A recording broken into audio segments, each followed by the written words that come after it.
supercharged 900 horsepower truck, two-door, track-oriented automatic sports car with 650 horsepower, also V8 supercharged. Very curious to see what happens, so let's find out.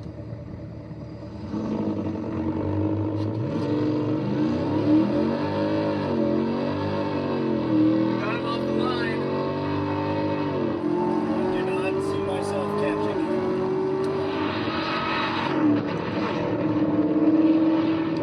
I may have jumped a tiny bit. Let's do another one. Let's see if we can even up the start a little bit.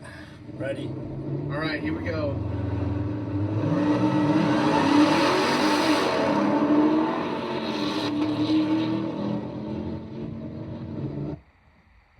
McLaren Formula One team. A successful car starts with over 14,000 meticulously crafted parts perfectly tracked with Smartsheet.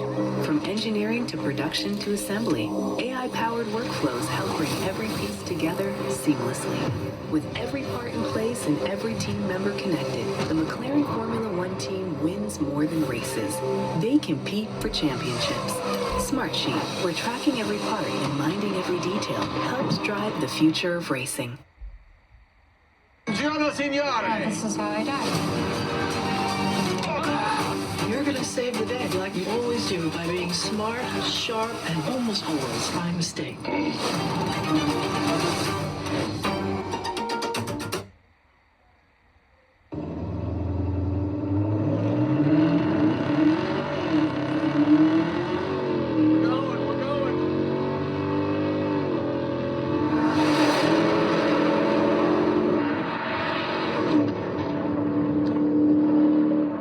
About even at the end of the race, the ZL1 had a little bit more heat in the tires. Honestly, so impressive to see a full-size pickup truck with 900 horsepower compete against a two-door, track-oriented sports car, muscle car. That's so crazy.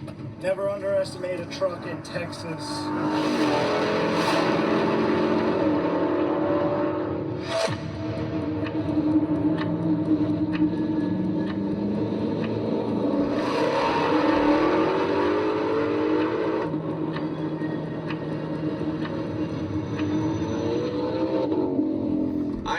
Stock 2020 GT500 and we're doing some baseline testing on it, and while we're out here we're doing some final testing on a GT350 that has been modified with our HPE 850 package. Very cool car, but I think it's underpowered from the factory. That's where Hennessy comes in and offers you 850.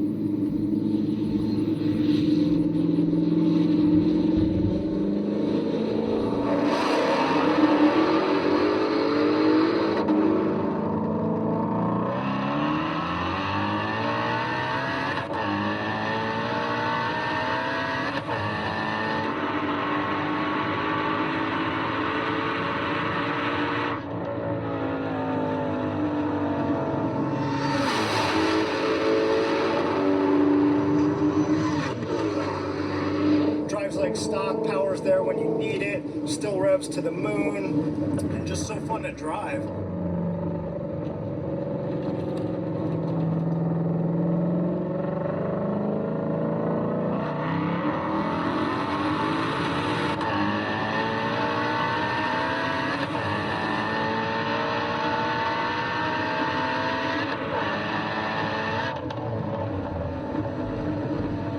Can't get a GT500, you don't want to spend the money, or you want a manual, the GT350 with a supercharger is an amazing choice. So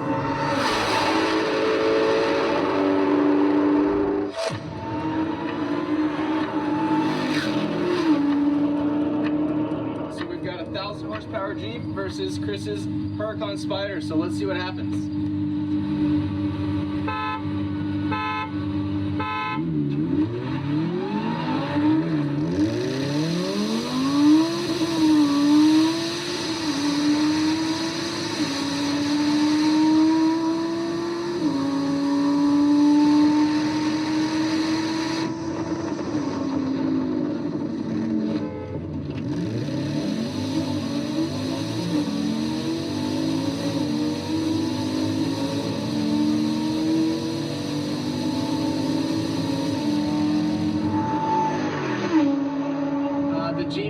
related it to the Huracan pretty well. You know, it's a heavily modified Jeep, all-wheel drive versus the rear-wheel drive Huracan. If we went further, the Huracan would pass up the Jeep, so this was really just a test from 0 to about 130.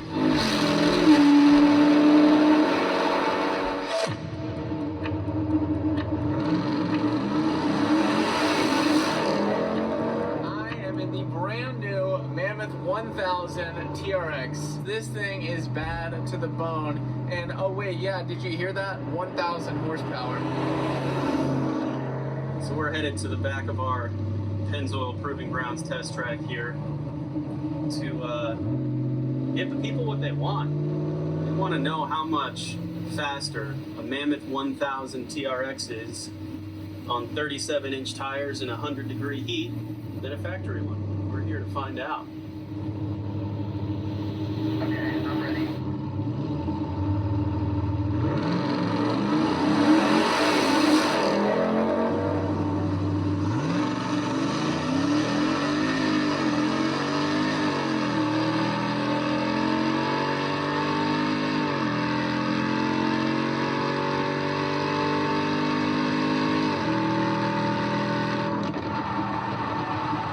Don't expect to win this race, but I'm gonna give it everything she's got.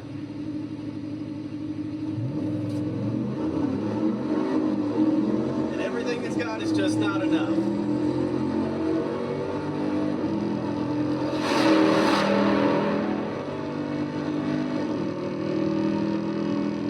She's gone.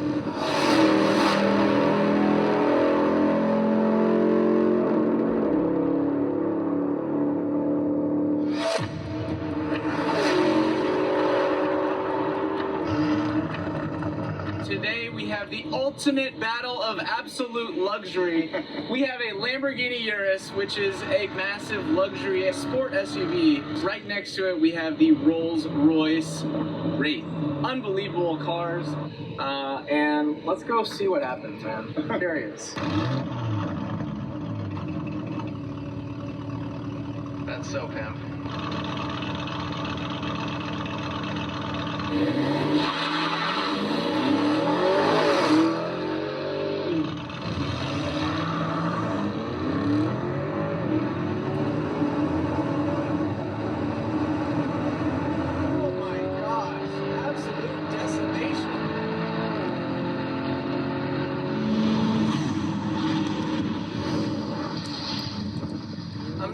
Completely surprised. You did spin a little bit off the line, so maybe a roll's gonna be better. I mean, we should have known that. It's in the name, Rolls. You did finish the champagne in the back before you finished the Nürburgring.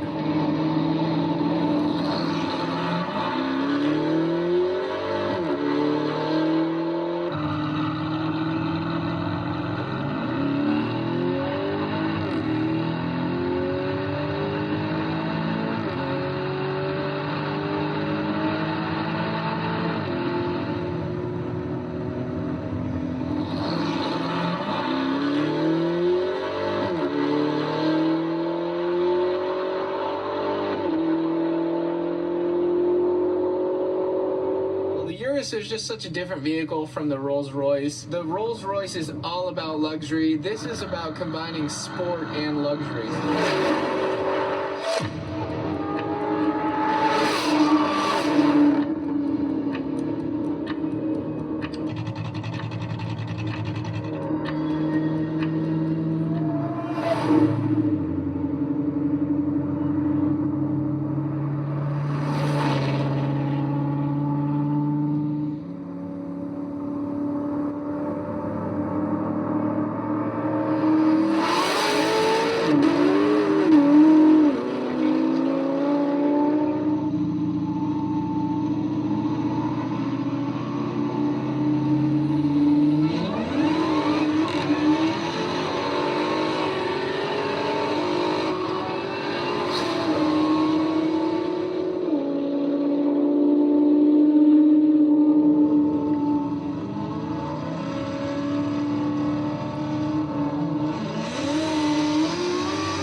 Dear unbreakable spirit, you roam on paths called impossible.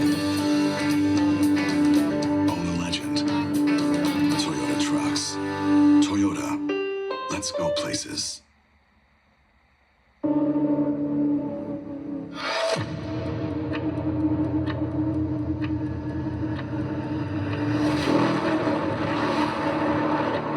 I'm driving the brand new Velociraptor 700 F250. This thing is fresh off the press, and we really just want to see what the gap is and what the difference is in the acceleration and speeds. We'll rev it up equally to like 1500.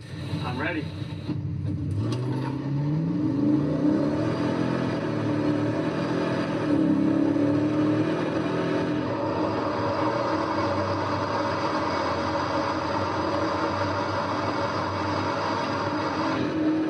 That is crazy. Wow, that is actually crazy. It's like you're standing still. That was wild. Now I want one for my truck. I think that was like 2 or 3 bus lengths. That is unbelievable.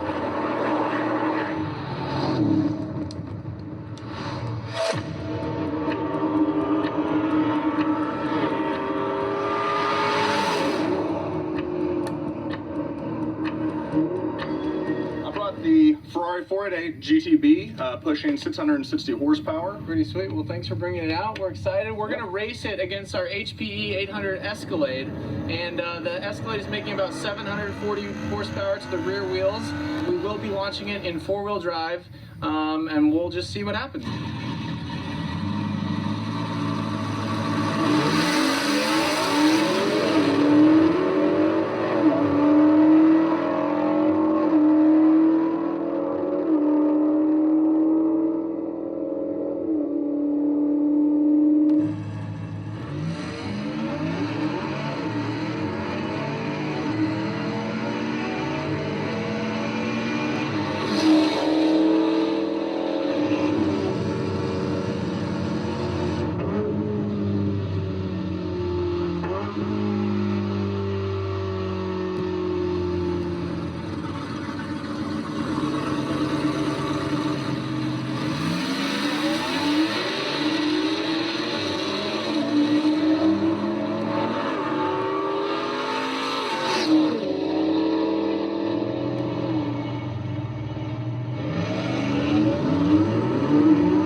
Result, the Escalade obviously beats it to about 60, maybe 70, and then the Ferrari catches back up. But either way, it's just pretty cool to see that an Escalade can put up a good fight against a 488 Ferrari. Like and subscribe, and we'll see you next time.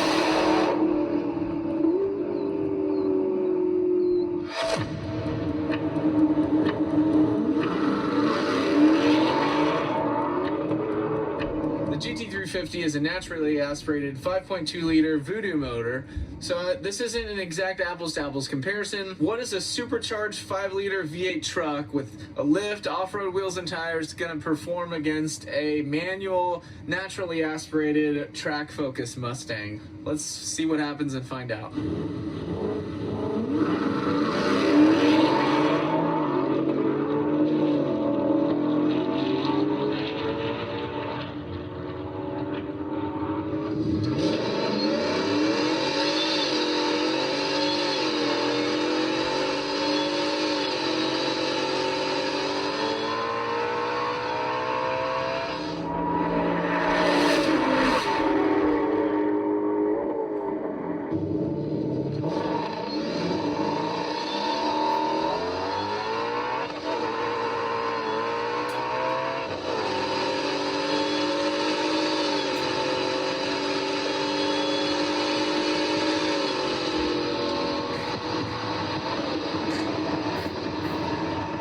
Say, never race a truck in Texas.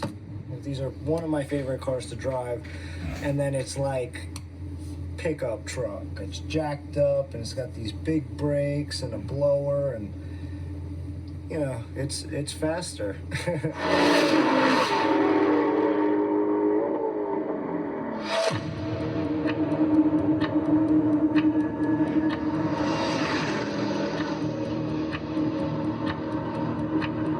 I'm in a 600 LT McLaren, which is ours, and I'm next to one of our 1000 Jeep Trackhawks.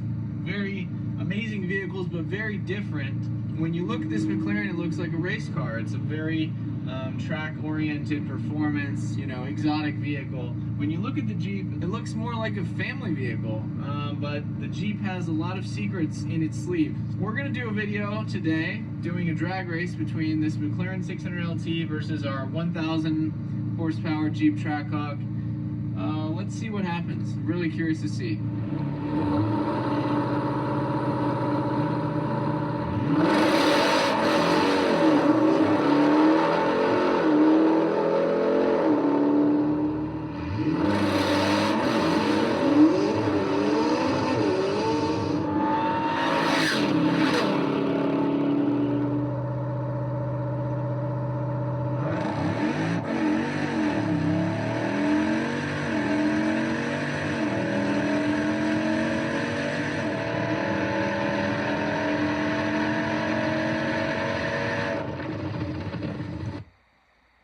We're looking for something where the whole family can fit. Well, this is the Chapman from Value City. 100% Italian leather, dual power recline, seating for 5. So for once, we'll all fit. You'll all fit. It's like one big, fun fit fest. All right. Giant KFC chicken sandwich. Tiny $3.99 price. Gotta taste it.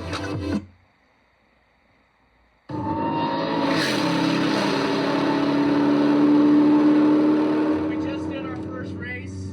I did not use launch control. I got destroyed. So on this one, I'm going to use launch control, and we'll see what the difference is and what the power of launch control on this McLaren really does.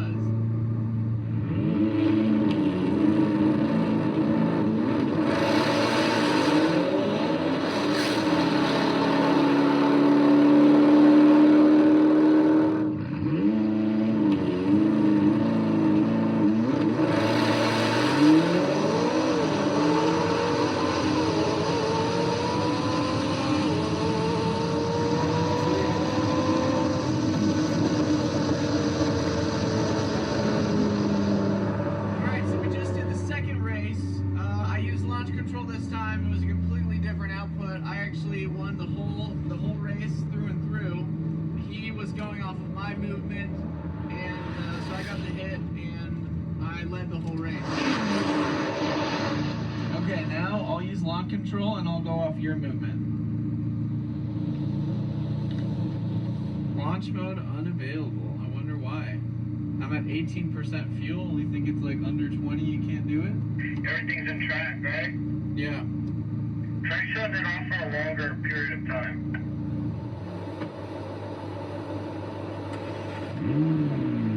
Launch mode's still not working. All right, I won't use launch control, and then I'll get the hit.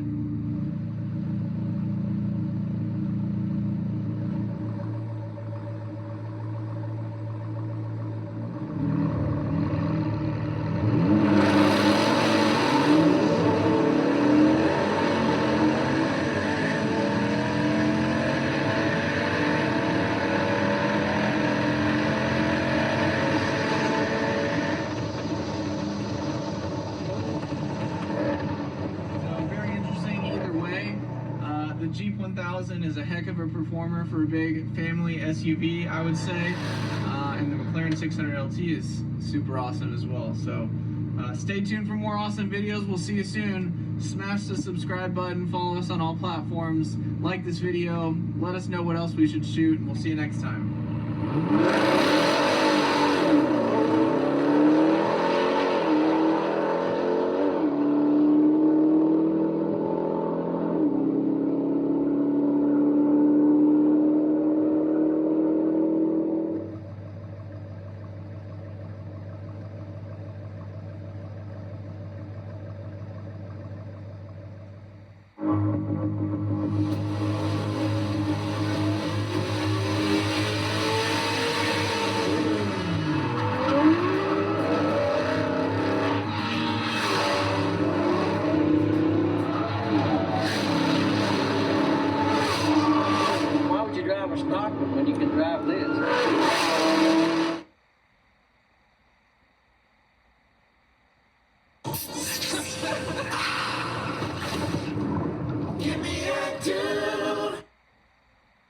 waste detergent rewashing. That's why I switched to Tide Power Pods. They're pre-measured to meet the cleaning needs of today's big machines. They are packed with 4 times more cleaning power and 2 times more odor fighters. Skip those costly pre-treaters. If it's got to be clean, it's got to be Tide.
But now we ain't stay for a lit. If we ever fell at you, it's fake or a beat. We can switch sides, don't be standing on shit. But yet I'm the biggest. Ain't changing like this. No prices for free. $1 million combos out to eat with my stick. They got both condos, letting lows go for free. Make the block, my little bro, shit came with a switch in the list. I go down for that shit. Let them live. We almost died. That was awesome. I'm the same. I ain't letting shit slide. I'm in every word that I said. I put this on the scene. I'm the same. From the set to the breeze. They ask me, that next matter of fact, come see. I just read what's up, guys? That is very satisfying.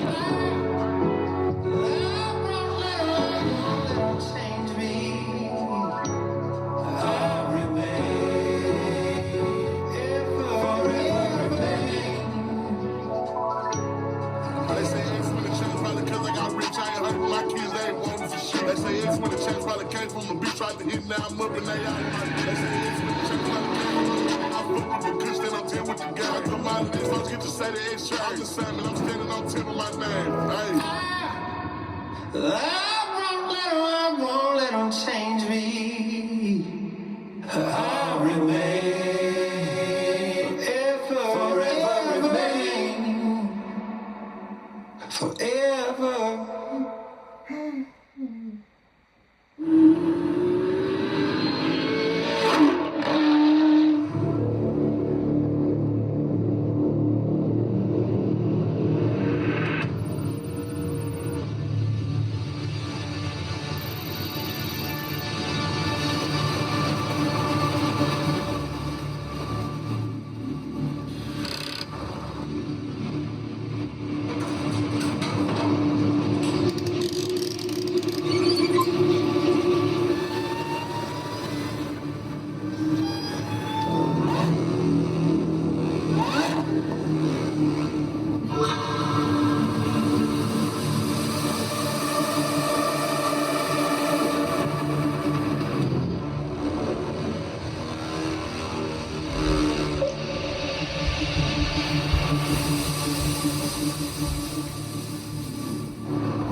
Gatorade has the #1 proven electrolyte blend, designed to hydrate better than water.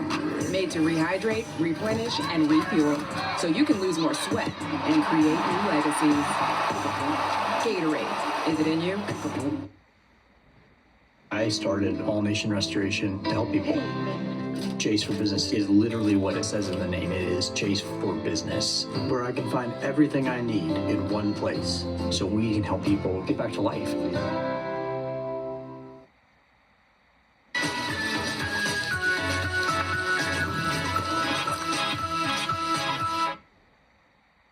Ashley's Labor Day sale. You can buy it now and pay later with no interest until 2030 when you buy in store. That's this 5-piece sectional for only $36 a month. Shop more Labor Day deals in store and online. Only at Ashley. Gathered here today to bring together. Who invites a husky guy to an outdoor summer wedding? It's 100 friggin' degrees. Natalia. And because I sweat a lot, I went to Men's Warehouse and got a suit with a special fabric called Chill Flex that breathes and keeps me cool. Even in these inhumane conditions. You may now kiss the bride. Thank you, God. Love your suit. It's a little hot to be flirting, don't you think? No, I don't. What table are you at?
exciting.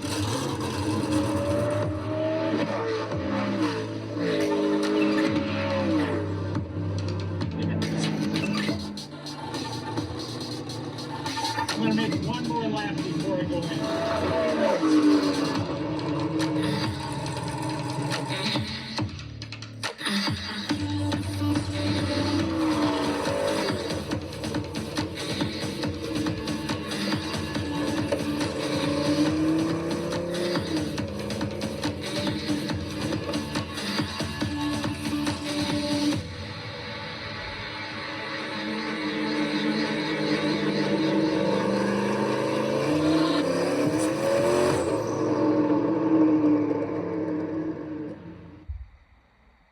Gatorade has the #1 proven electrolyte blend, designed to hydrate better than water. Made to rehydrate, replenish, and refuel, so you can lose more sweat and earn your place in history. Gatorade. Is it in you? Pickable. Pain, congestion, and headaches. New Mucinex Rapid and Clear. Here's to deserving more. More fangirling over sound you can feel. More wow. Love this look for you. More play. Tell mom it's tumble tested. More mess free. Hide pillows, snacks, up to you. More of this, please.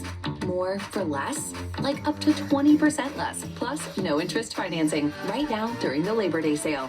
More style, more quality, more value. We are Value City Furniture. Why does our idea of health and well-being so often stop at the mouth? Tooth decay is the most prevalent chronic disease in the entire world, and yet what we use to take care of our teeth can be an afterthought. No longer. This is the Colgate Total Active Prevention System. It consists of a reformulated toothpaste, a state-of-the-art toothbrush, and a refreshing antibacterial mouthwash. When used...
Hey, what's up everybody? Chibo from Hennessy. We are out here at Coffee and Cars Houston.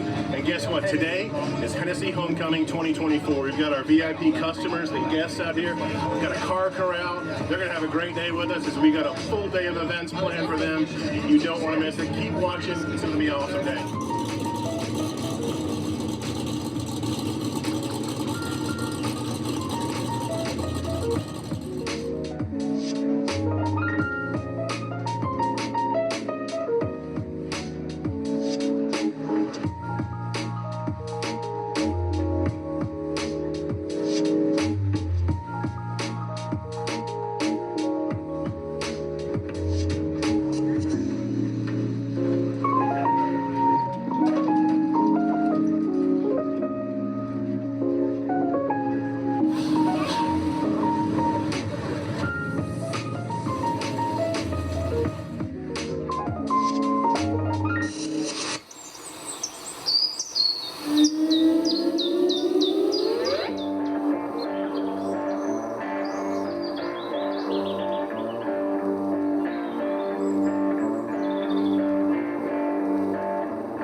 Chiba from Hennessy. We are part 2 of our Hennessy Homecoming weekend.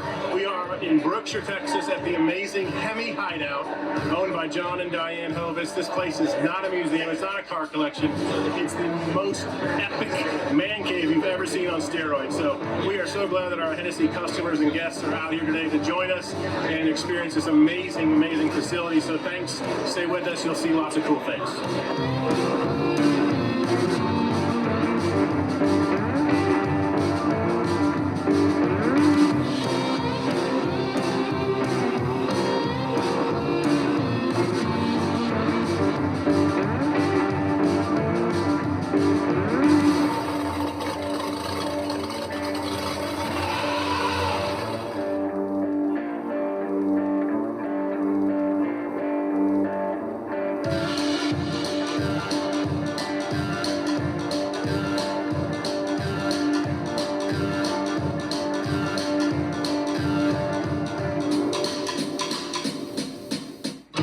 Chiba here, final stop on the Hennessy Homecoming Tour. We're here at the factory, at the Hennessy Performance headquarters. All of our great customers are in the shop having lunch right now. All their cars are parked out here. We're going to do a big family photo, taking some shop tours, going to see the F5 production building. It's going to be a great afternoon. Don't miss it.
Booking.com has all kinds of stays for those who love family resorts and for those who do not.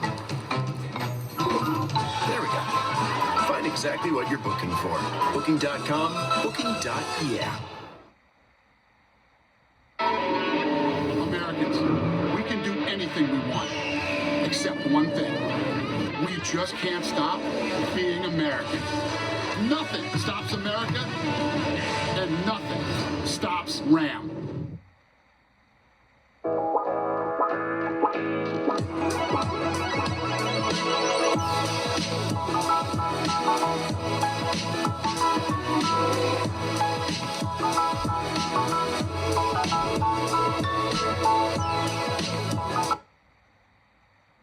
Who invites a husky guy to an outdoor summer wedding? It's like 100 degrees. And because I sweat a lot, I went to Men's Warehouse and got a suit with a special fabric called Chill Flex that breathes and keeps me cool. Oh, even in these inhumane conditions. Oh, I'm on fire.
to deserving more. More fangirling. More wow.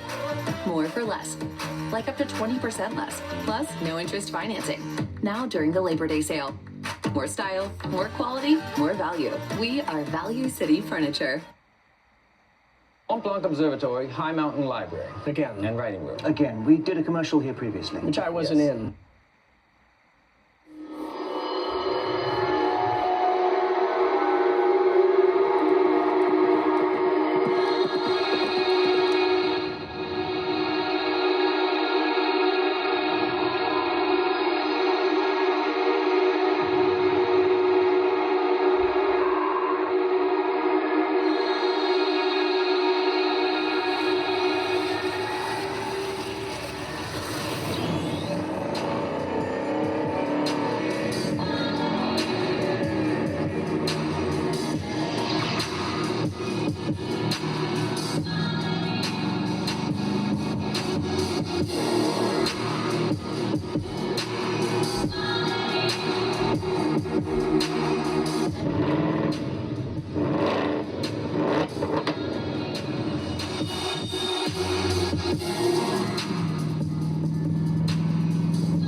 comes and goes.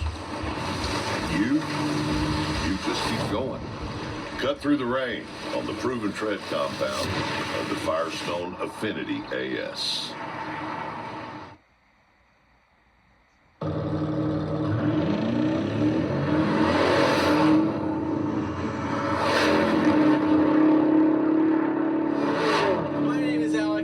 Performance. So this is my first time actually driving a Urus. It's a wicked looking car. It sounds cool. Everything about this car is plush. It's nice. It's $250,000. But I'm curious to see the performance versus a $100,000 American-made SUV. Twin turbo V8 versus supercharged V8. Well, let's find out. All right, let's go, baby. Come on. America, baby. America. Here we go.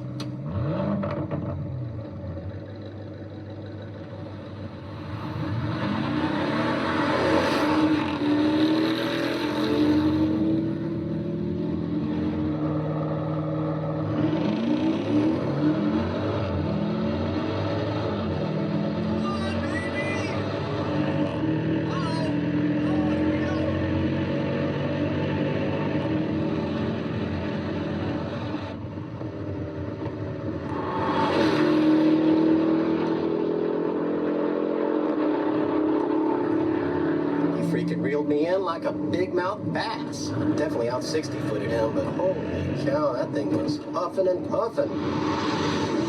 It's them twin turbos. Well, let's run it one more time. So what we're doing today is we're doing some baseline testing on these two vehicles. They're both stock, they're both going to be modified. The Urus is going to be getting a minor bump in power, while the Trackhawk is getting a 1200 package. So we're going from 707 to 1200, huge jump. The Urus is not going to get quite that treatment, but this is still an amazing vehicle. Yeah, if you get it on the launch, it's going to be game over.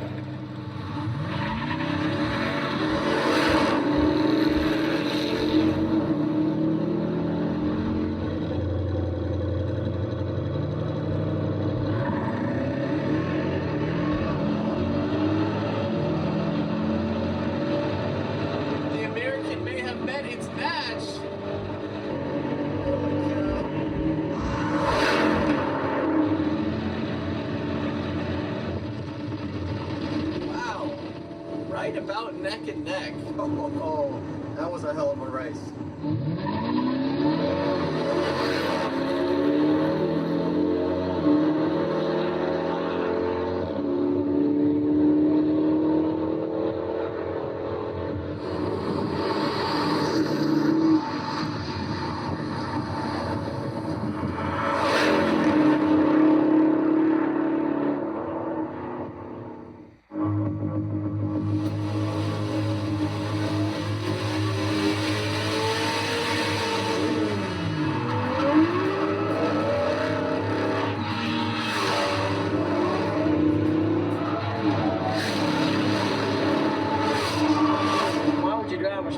When you can drive this.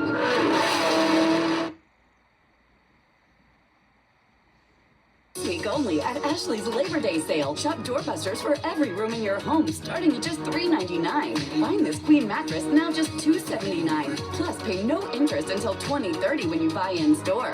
Only at Ashley. Last year, I wore jean shorts to the Osborne's annual neighborhood barbecue, and they yelled at me. Not at my barbecue! This year, I went to Men's Warehouse, so I'll have the best outfit. Use the good plunger, the big one. Dang it.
Performance. We're out here with one of our new 2025 Cadillac Escalade Vs. We've had a ton of these roll through the shop and we think they're amazing. Just wanted to share it with you guys and show some of the differences between the 23s and 24s and what is new on the 2025 model. Let's dig into it.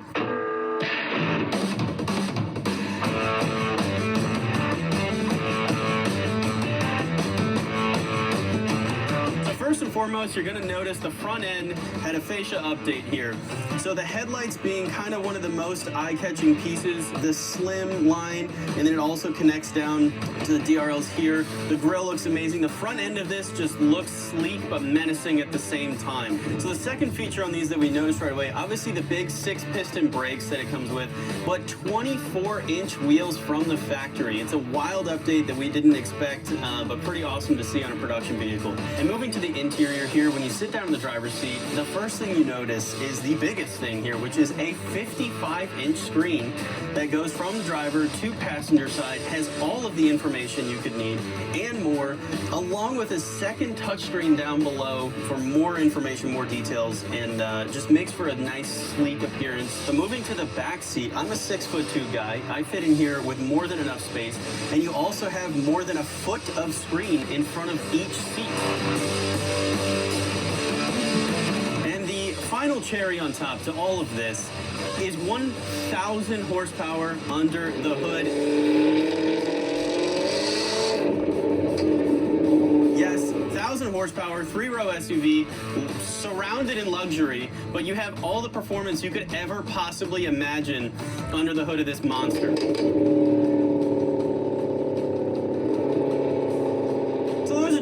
Quick points that we love about the 25 Cadillac Escalade V.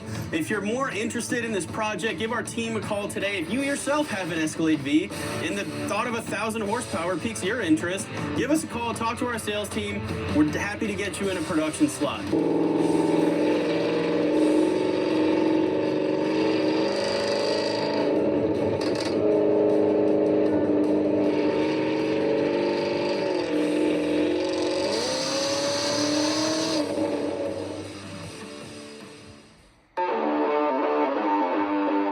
Hennessy is awesome, and Tinker School is awesome.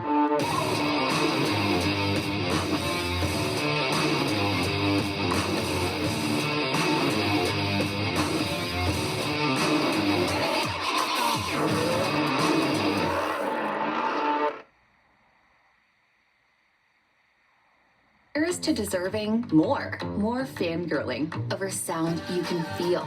More wow. Love this look for you. More play. Tell mom it's tumble tested. More mess free. Hide pillows, snacks, up to you. More of this, please. More for less? Like up to 20% less. Plus, no interest financing. Right now during the Labor Day sale. More style, more quality, more value. We are Value City Furniture. All teeth need treating. Dental Life Dog Treats help clean teeth and freshen breath, reduce tartar buildup, and have a tasty chicken flavor. So go ahead, treat their teeth with Dental Life.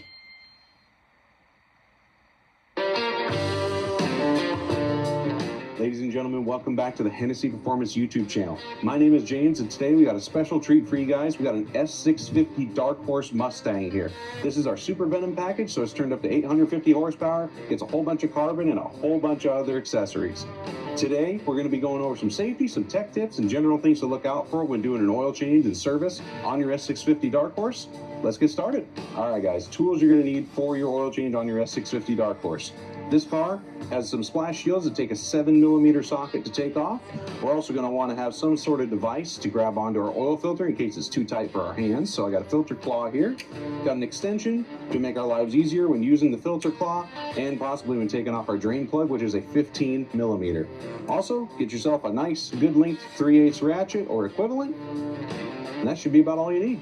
Before we get started, guys, number one thing we care about here at Hennessy is safety. So, as you can see, we're in an active, living, breathing workshop, so we're going to want to have safety glasses, and we're going to want to have some sort of gloves to protect us from the hot oil that's going to be coming out of this car.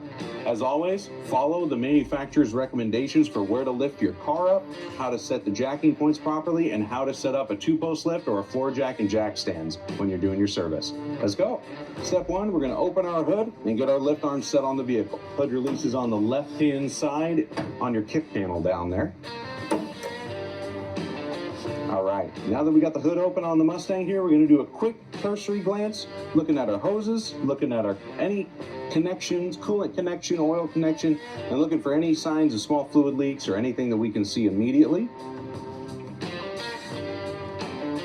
So our belts look good. Our coolant is nice and full, so I don't suspect we have any sign of leaks. Both our air boxes are closed. Connections there are good. Valve covers look dry. So, no area of concern. Before we get the Mustang up in the air, we're going to check our oil level real quick. This will just be a good reference so we know how full it was prior to our service.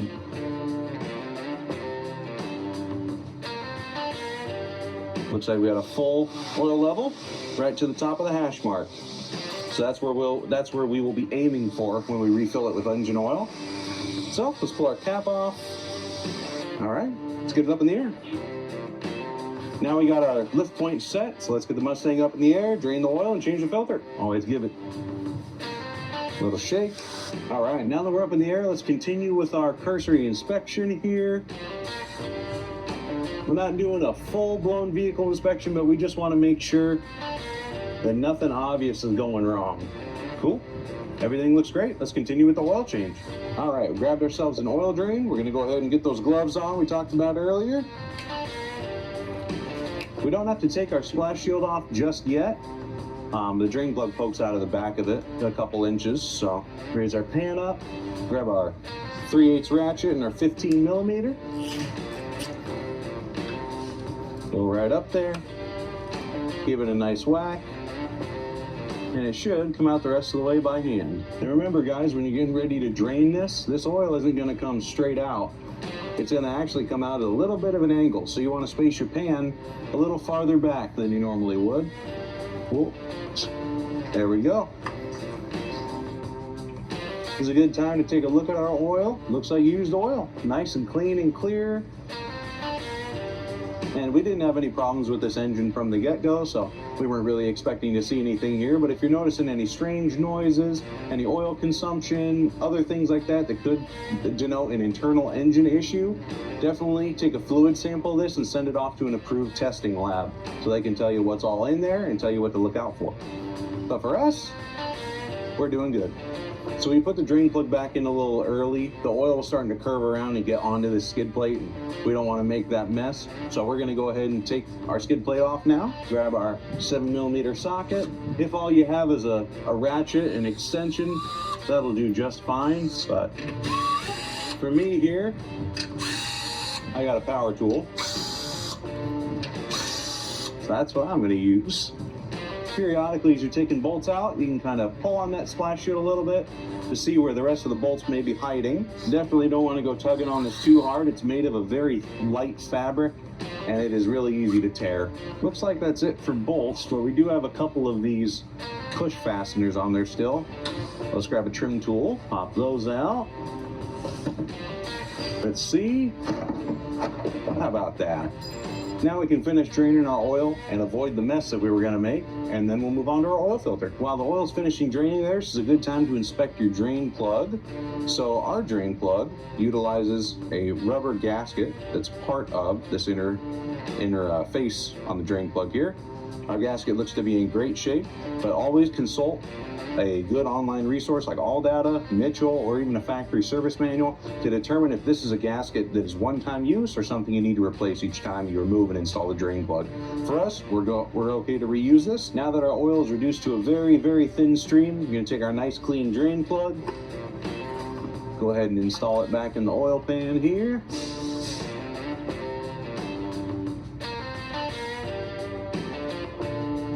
Grab our ratchet with 15 millimeter and give it just a light snug there. Wipe away any residue. And always consult a good online resource, again, like AllData, Mitchell, or factory service manual for the torque spec for this drain plug. We're gonna go back when we're done here, and we're gonna torque that to factory spec. Now we're gonna move on to the oil filter. Oil filter on this S650 is right over here on the driver's side in the front. Pretty accessible, pretty easy. So we're gonna roll our drain pan over here. We'll grab that same 3/8 ratchet and we'll swap out for our filter claw and extension. Just get our filter claw up in here. Ooh, just enough extension. Perfect. Awesome, that loosened it right up. Now that we've got that filter broke free, we should be able to do it with our hands. Yep. Purina One Live Clear reduces the major allergen in cat hair and dander, starting on day 21. Why does our idea of health and well-being so often stop at the mouth? Tooth decay is the most prevalent chronic disease in the entire world, and yet what we use to take care of our teeth can be an afterthought. No longer. This is the Colgate Total Active Prevention System. It consists of a reformulated toothpaste, a state-of-the-art toothbrush, and a refreshing antibacterial mouthwash. When used together, it is 15 times more effective at fighting the root cause of many oral health problems, like gingivitis and cavities. It's time to take your oral health seriously. Try the Colgate Total Active Prevention System and be dentist ready. With our hands? Yep. Oh. There's the oil. So I'm sure you saw it made a little bit of a mess when we loosened that filter there. The good news is this metal structure here is not going to trap any oil or anything like that. We'll be able to use a light degreaser, some brake clean, and go up here with some rags and wipe that off, get that nice and clean before we put our splash shield back on. And now our oil filter is basically done draining. So we're going to very carefully turn that, loosen that oil filter up until it comes off. Probably best to have both hands in there if you can get it.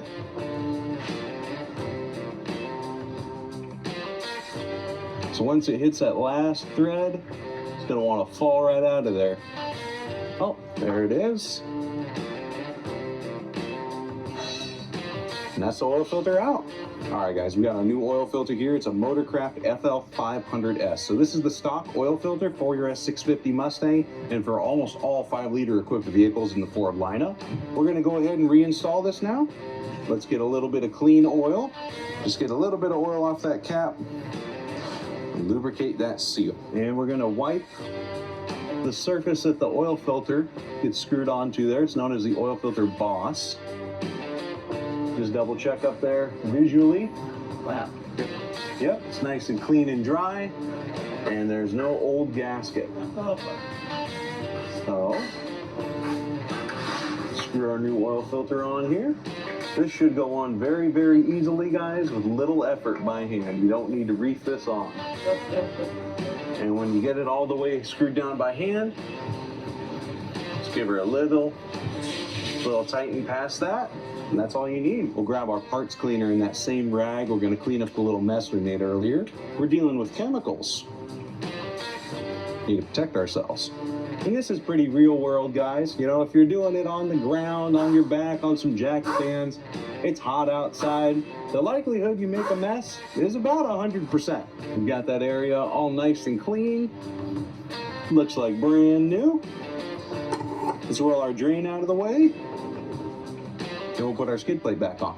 We'll start with the 2 push nails that we had earlier. These will be really useful to hold it up so that we can position all of our 7mm bolts. All right. Look for our holes there. Cool. Now that's going to be held in place while we put the rest of our fasteners in. We'll do our 3 push clips up front. One goes in the center, and then one at each of the outer edges. And now all of our lovely 7mm bolts. A tech tip I'll share with you guys. When you're installing these 7mm bolts like this, these skid plates, the holes in them aren't always drilled in the exact same spot on every car. So you don't want to tighten up all of these bolts until you've got at least the majority of them started in their holes. That way you can ensure that you'll be able to grab the skid plate and move it around as you need. Otherwise it becomes a real headache getting all these started. Some manufacturers have a specific sequence you need to go in. I checked on our service data. There is no specific sequence, but we'll still tighten these from center outward just to make sure the panel sits nice and even. And this is very, very light torque, guys. I'm using what is essentially a drill driver set on a very low setting. Now that we're ready to lower our vehicle, we want to make sure and do a quick look around, make sure there's nothing below the vehicle, around the vehicle that can get in the way when we're lowering it. Super important to do this check, guys. It's really easy to forget things in, under, and around the vehicle. Make sure to grab your funnel. Comically large funnel.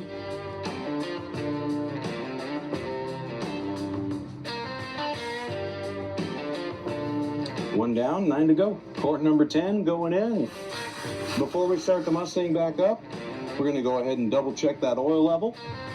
Now, if you remember at the beginning, we checked it and we saw that it was full up to the top of the hash marks. So we're going to be looking for it to be full to the top of the hash marks here. And with 10 quarts in there, we are full right to the top there. So we're good to start. Let's remove our funnel. Always have a rag ready to catch those little drops. Reinstall our oil cap.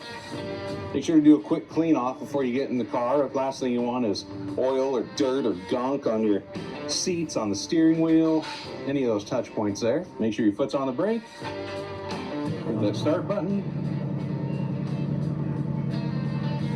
The dash should power up here. We want to let the car run for about 30 to 60 seconds. Make sure that there's no messages. Look around and make sure that you don't see that little red genie lamp that indicates low oil pressure. We don't have any of that here. We'll let the car keep running for a few more seconds. Now that we've started the vehicle up, let's do a double check real quick. Look underneath and inspect for any drips, any leaks. So we've let our Mustang sit for about 30 seconds here. We're going to check our oil level. Remember to pull the dipstick, wipe it, put it back in.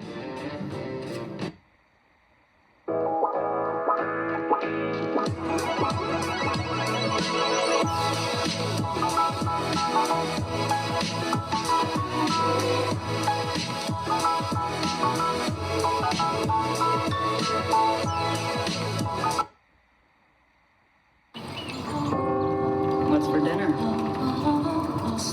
What's for dinner? Yeah, what's for dinner?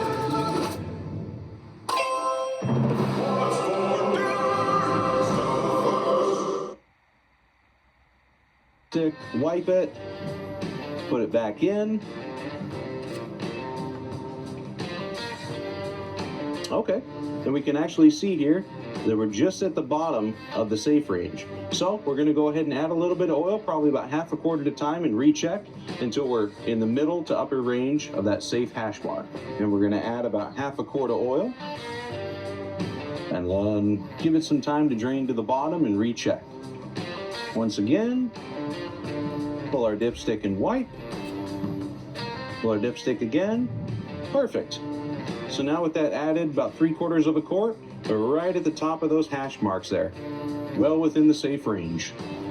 Only thing left to do now is reset our maintenance reminder. So let's go inside the car. We'll hit our start-stop button one time here.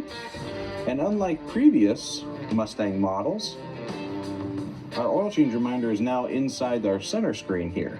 We'll go into vehicle settings here.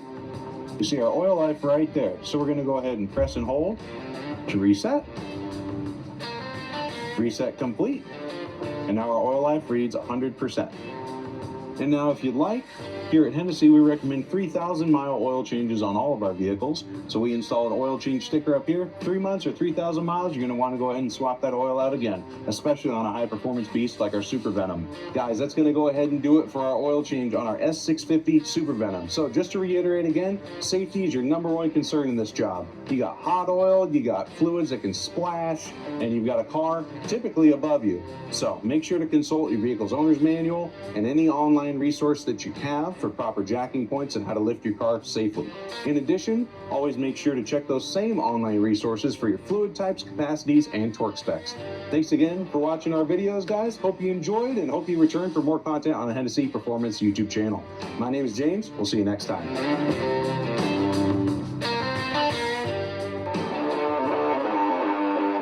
Hennessy's awesome, and Tuner School is awesome.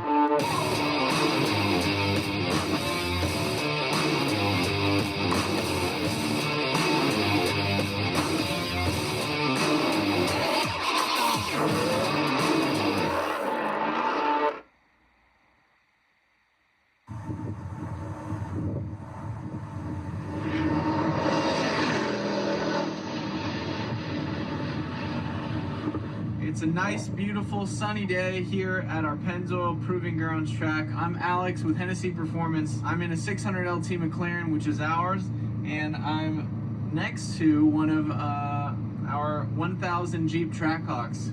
Very amazing vehicles, but very different. When you look at this McLaren, it looks like a race car. It's a very track-oriented performance, you know, exotic vehicle. When you look at the Jeep, it looks more like a family vehicle, but the Jeep has a lot of secrets in its sleeve. We're gonna do a video today doing a drag race between this McLaren 600 LT versus our 1,000 horsepower Jeep Trackhawk. Let's see what happens. I'm really curious to see.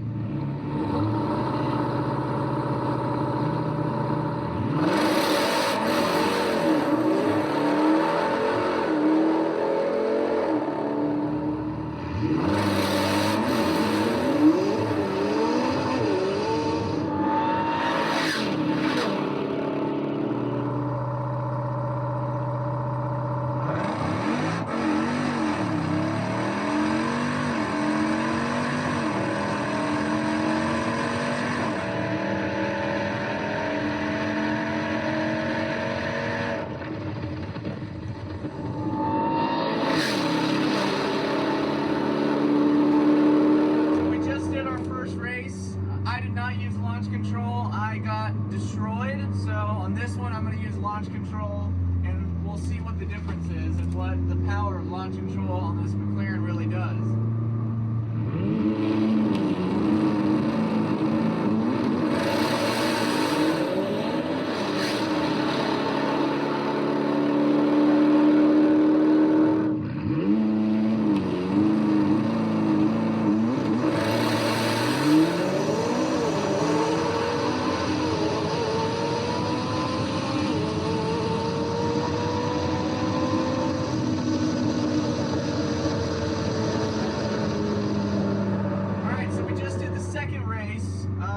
Launch control this time. It was a completely different output. I actually won the whole race through and through.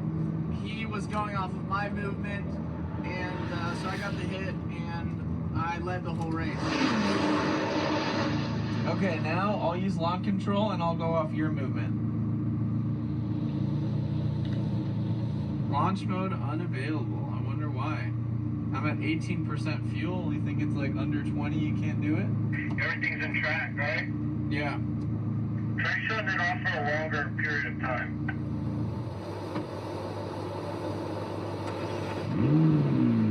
Launch mode's still not working. Alright, I won't use launch control, and then I'll get the hit.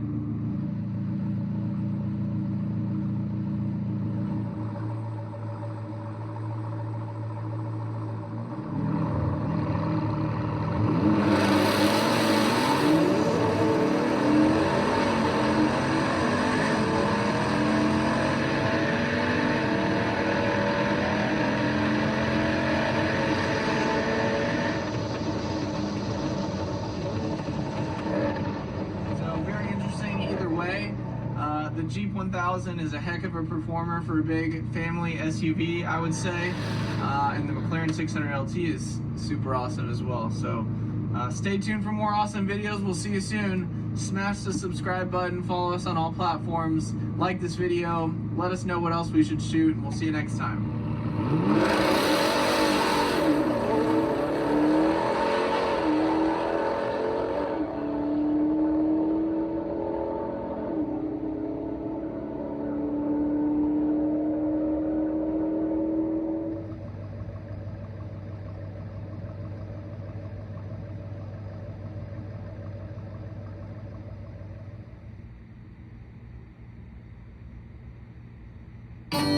Dear unbreakable spirit, you roam on paths called impossible. Own a legend. Toyota Trucks. Toyota. Let's go places. What if there's another way? Paradigm, the new refillable fragrance by Prada.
Morning, guys. I'm Sam, aka Denali Daddy, and this is my 2008 C6 E06.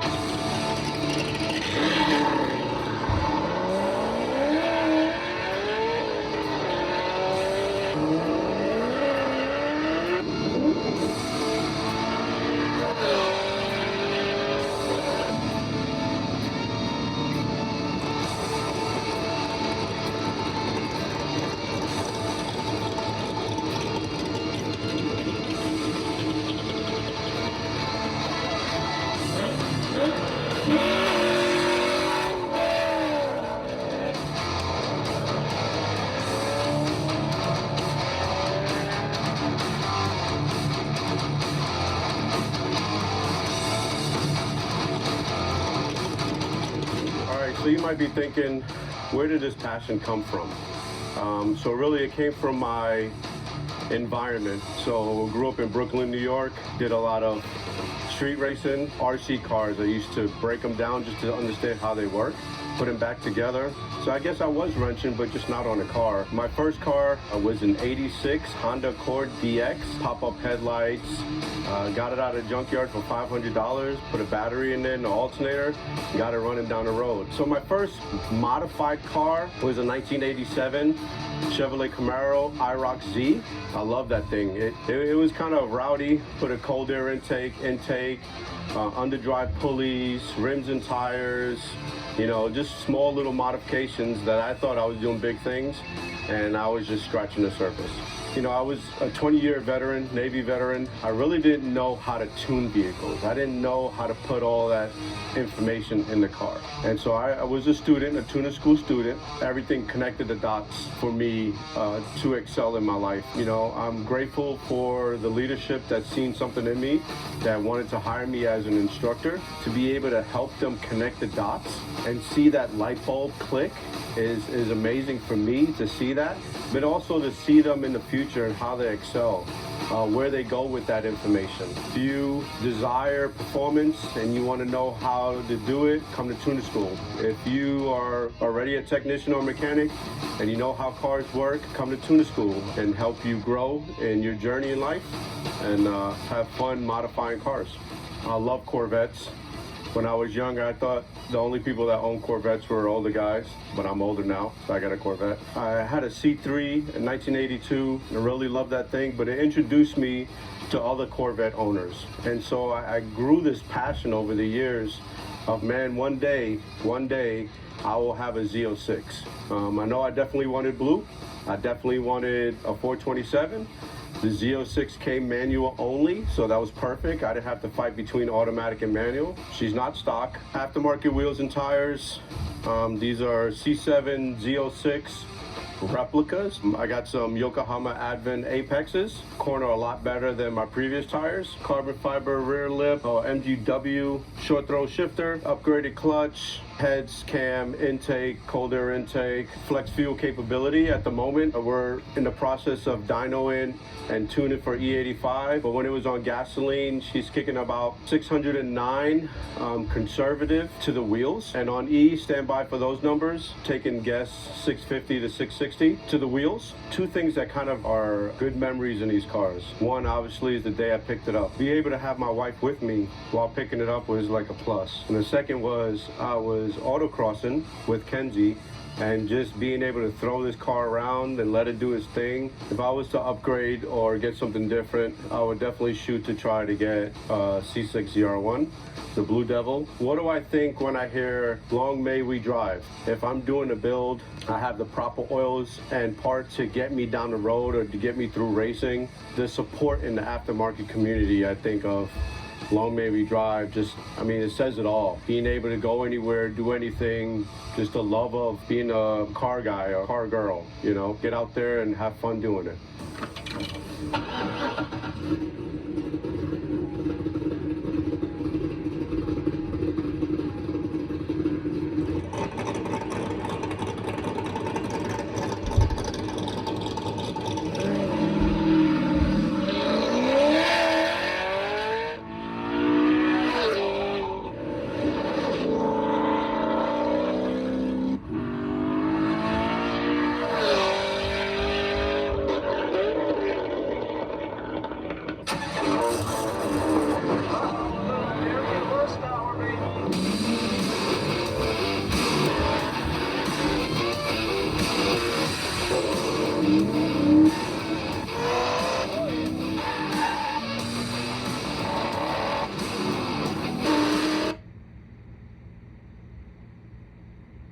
Here's to deserving more. More fangirling over sound you can feel.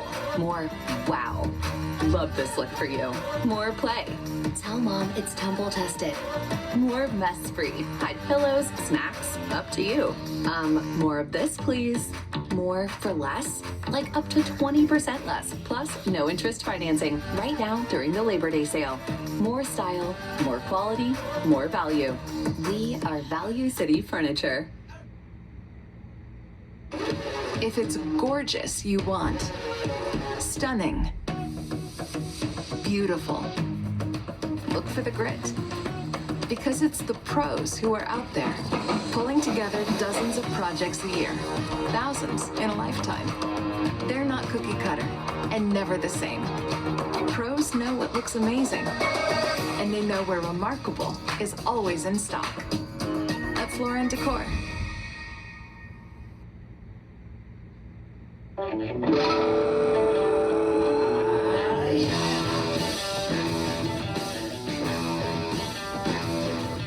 What's going on, guys? I'm here with my good friend and fellow car enthusiast, Louis Flory. Hey, buddy. How are you, sir? Good to see you. Sir, Louis was so gracious enough to invite us to his garage and would love to kind of touch on some of your amazing cars and walk through some of the awesome collection we have behind us. Of course, we've got your special Venom F5. Yes, we do. In production right now. So excited. Getting close, finally. Close, yeah. A lot of my passion for drive, for what I've achieved in life, started with the 1989 Lamborghini Countach.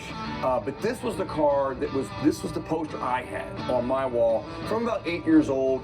And when I first got that poster, I had never seen anything like this before in my life. You got to remember, this is pre-internet, you know, and whatnot. So you only saw cars either in car magazines or on TV. And so the first time I ever saw this was in that poster there. And I honestly didn't even know what it was till one of my friends from school came over a few days later. And he was like, oh, that's the Lamborghini Countach. And, you know, at that age, you don't admit what you don't know. It's like, oh, yeah, of course, I know, duh. And I had no idea what the hell it was. But anyway, this car really served as so much, not only inspiration for my passion for cars, but also my inspiration for life. You know, at the time, I was on my grandparents' farm growing up. They were raising me, you know, and we were not very well off financially at all whatsoever. I mean, we were on welfare. And this car represented a level of success in life that I really wanted to strive for. And I kind of just had this why not mentality. Like, if somebody else can achieve that, why not me? And finding this car was a real gem. This car is all original. It is a downdraft version, meaning that it's got the Weber downdraft carburetors.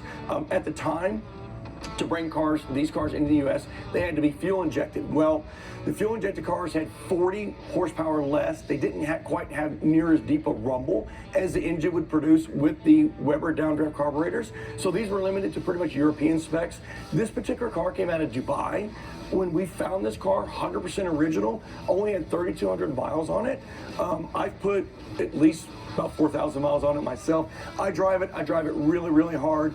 A lot of things about this car that people have said about it, the way it drives, the way it handles, the reliability. Some of that's true. A good portion of it's very overly exaggerated. A lot of these cars, the values were very, very low for a long period of time, so people didn't invest the level of maintenance that they should have. So there was a lot of deferred maintenance on these cars. So a lot of times when people would drive them, the suspension was shot, the gearbox needed to be serviced, the engine probably wasn't running really well. It's carbureted. Not a lot of guys know how to sync all the carburetors and spend the money to do that. But now that these cars have shot up so significantly in value, a lot of these guys are getting them out. Now they are spending the money on the maintenance, and they realize it wasn't that they were bad cars, they just were poorly maintained. And quite honestly, the collection we have here today is almost all completely attributed to my desire to finally make this a reality one day in my life.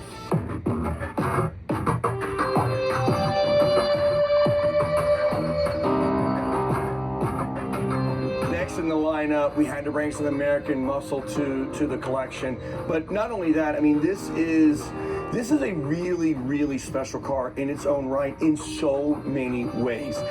Obviously commemorates the Le Mans win of Ford over Ferrari. We've all seen the movie. I actually bought this car before that movie came out, so I wasn't a Johnny-come-lately on this car. But this is a phenomenal car. What I love about this car is really everything.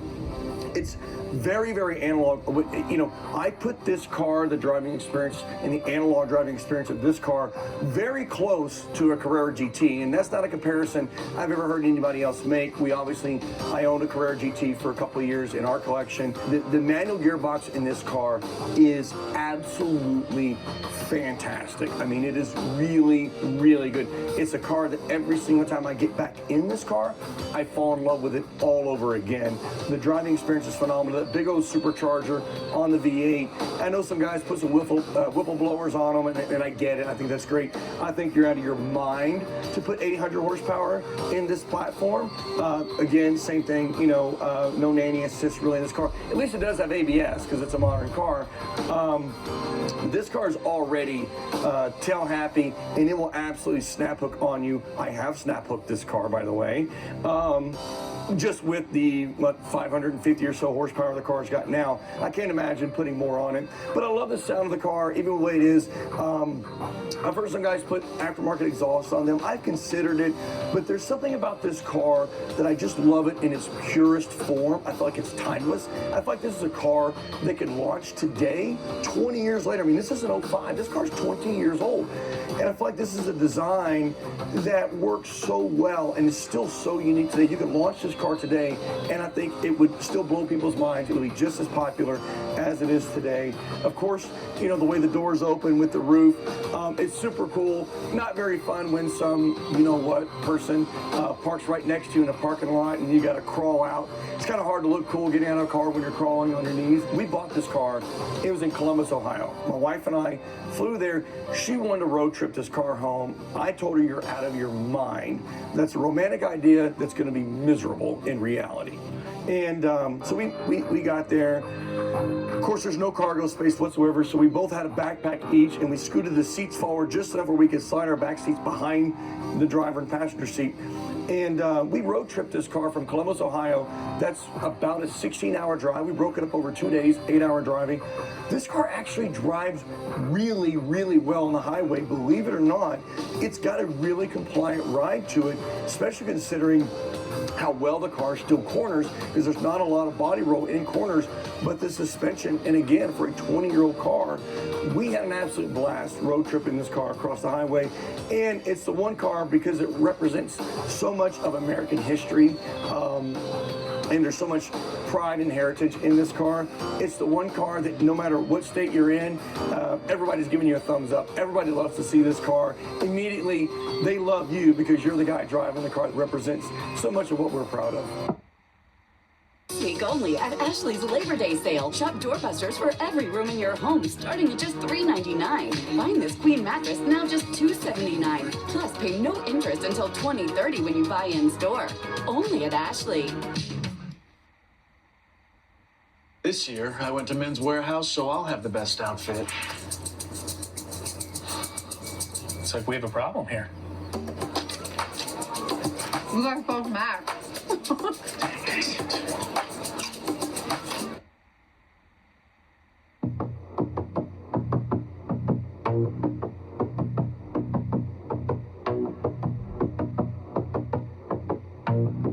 So next up, we have until the F80 was the most recent Halo car from Ferrari, which is hard to believe that this car's now 11 years old. It's really kind of mind-boggling to think. And this car, the LaFerrari, was definitely a car that was on my list to have. I mean, this was kind of the ultimate of the ultimate, especially the last 10, 15 years, in terms of just from Ferrari, specifically from Ferrari.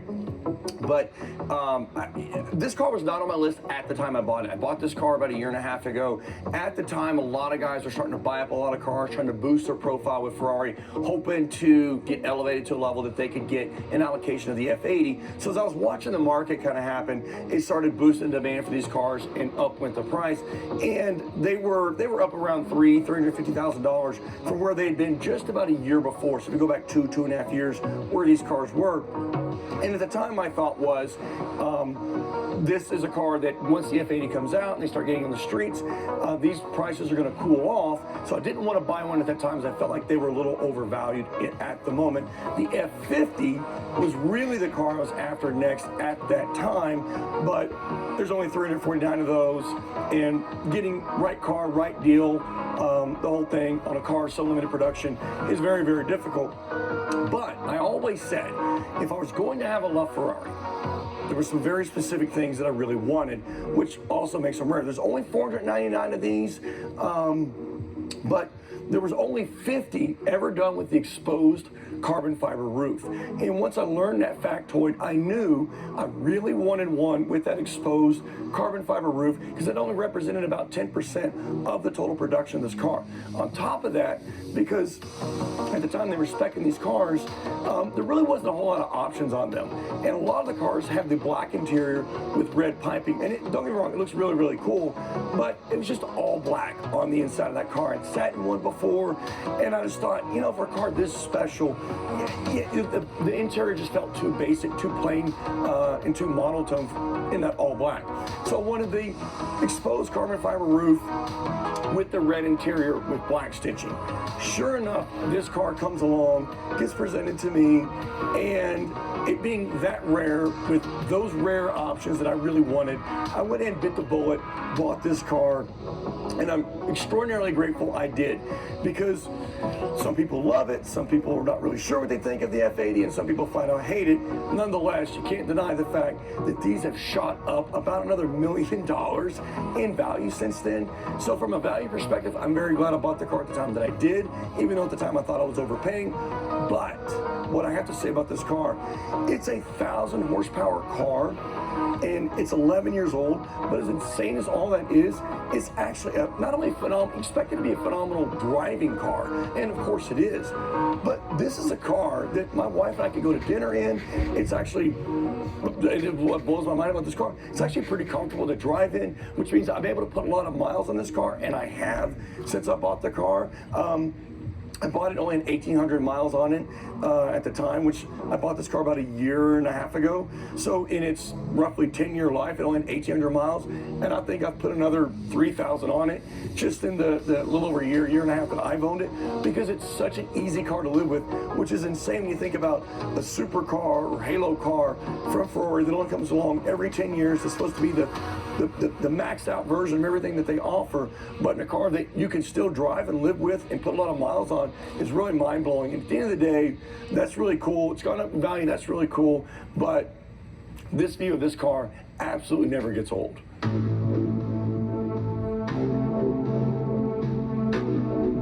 So next up, we have one of the most special cars in our collection.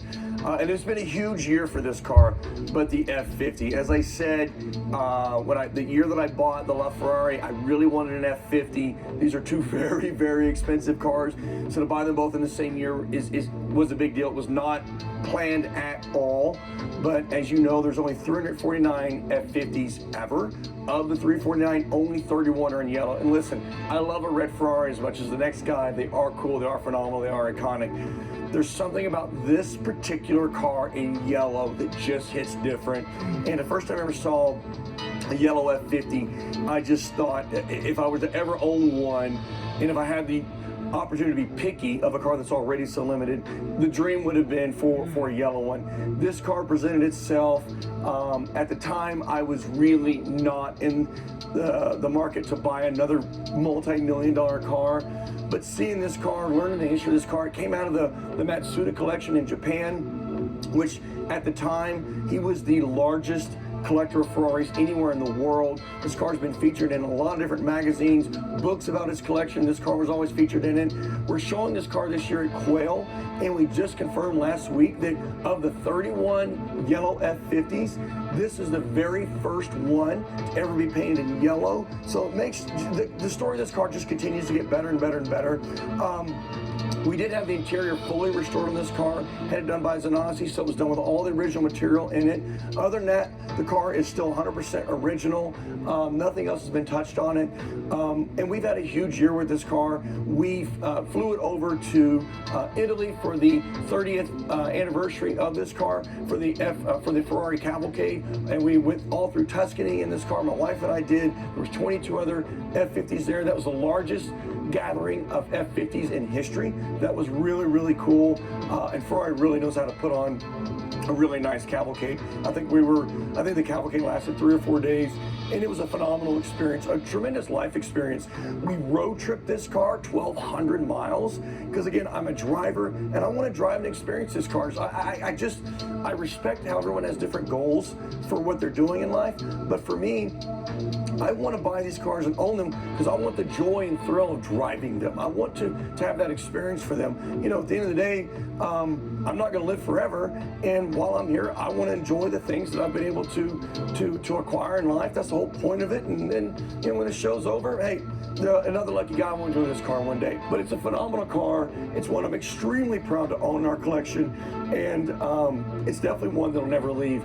And I think it really embodies really all the things that I love of every car that we've owned, every car that we collect. The F50 truly checks every single one of those boxes.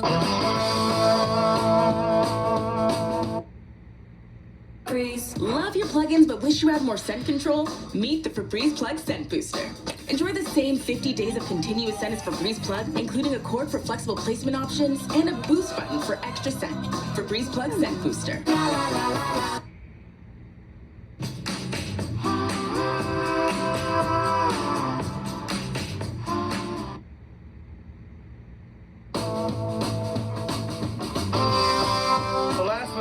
I feel like my car collection would not be complete without going back to my roots. My very first car when I was 17 years old, 1994 Z28 Camaro. We bought this car back a few years ago, kind of on a whim. I just felt like it's a car, it meant so much to me when I was younger, so much of my car collecting journey.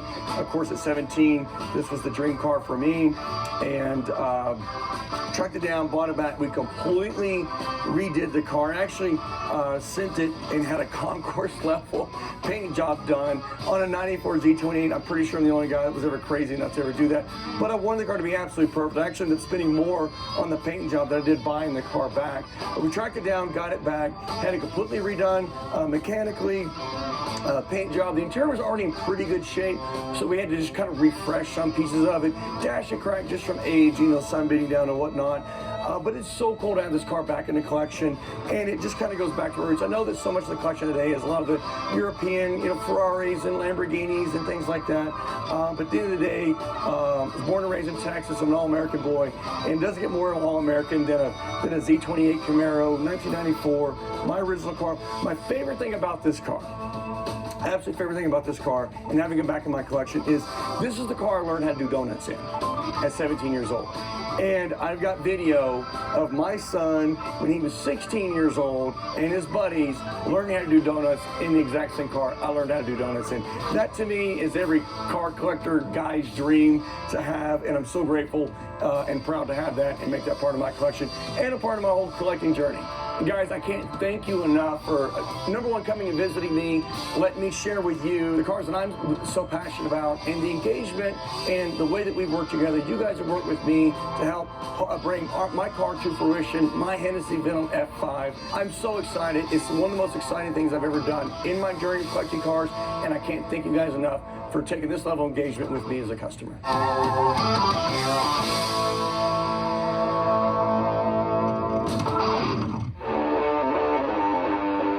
Hennessy is awesome, and Tuner School is awesome.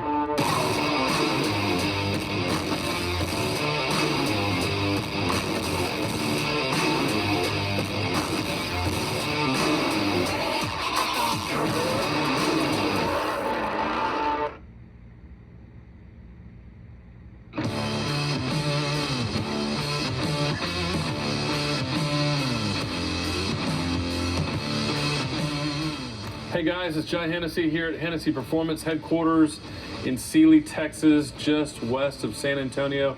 And my guys said, hey, Big J, we want you to do kind of a walk through the shop, tell our fans, tell our customers what we've got going on. And so this is just kind of the door that leads into our, well, it used to be our showroom. It's not really so much a showroom anymore. These are like our administrative offices, accounting, sales, customer support, purchasing, marketing, and so we're just going to walk through and kind of show you some of the vehicles that are here on property right now. This is a car that's very special and dear. This is the predecessor to the Venom F5.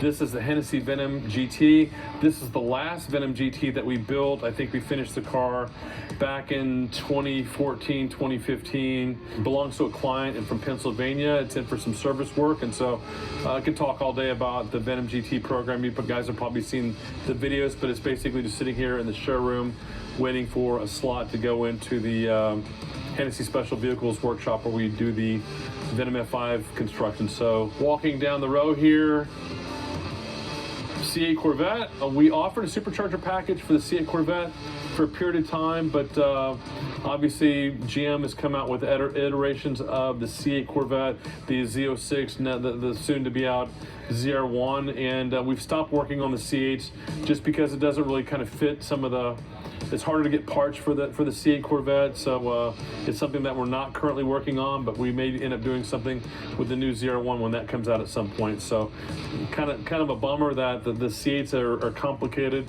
to modify, and so again, great car, but this is one of the cars that we built, and maybe this is one of the last supercharged C8 Corvettes that we built. Another cool car from GM that's just been incredibly popular is the Exorcist package that we offer for the ZL1 Camaro. The Camaros have been out of production for a little over a year now, and we've had more demand for the Exorcist and Exorcist Camaros since they've gone out of production than when we were building the cars when you could get the ZL1. So we still probably build 2 or 3 a month, and we can find donor cars. So if you're interested in an Exorcist Camaro from Hennessy, give our sales staff a call. We can still find clean, low mile, maybe even a few, they're expensive, but new ZL1s that are still at dealerships. But ZL1, and then this obviously is our Venom F5 prototype car that we unveiled with the team at Pennzoil. It's the SEMA show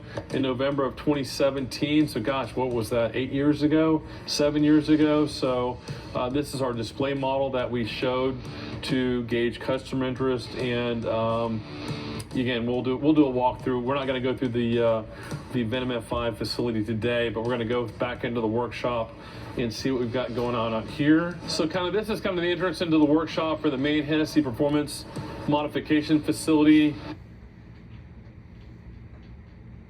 An average month for us, we'll build about 60 vehicles, modify about 60 vehicles per month. I think our record is 87 vehicles in 1 month. And I'll walk down the line and you can see we have, I think, about 20 installation bays. This is kind of an R&D area, so you can see our Demon 170, which is getting our 1700 horsepower twin turbo upgrade. That is coming along quickly. It's something that we've been working on for a period of time. I think we have 5 or 6 of those sold to clients from around the country. Cadillac Blackwing, another popular.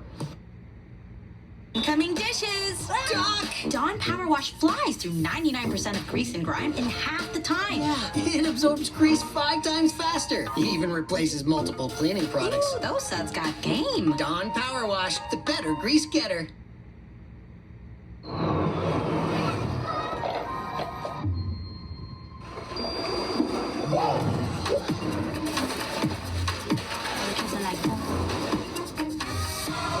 Lifesavers gummies.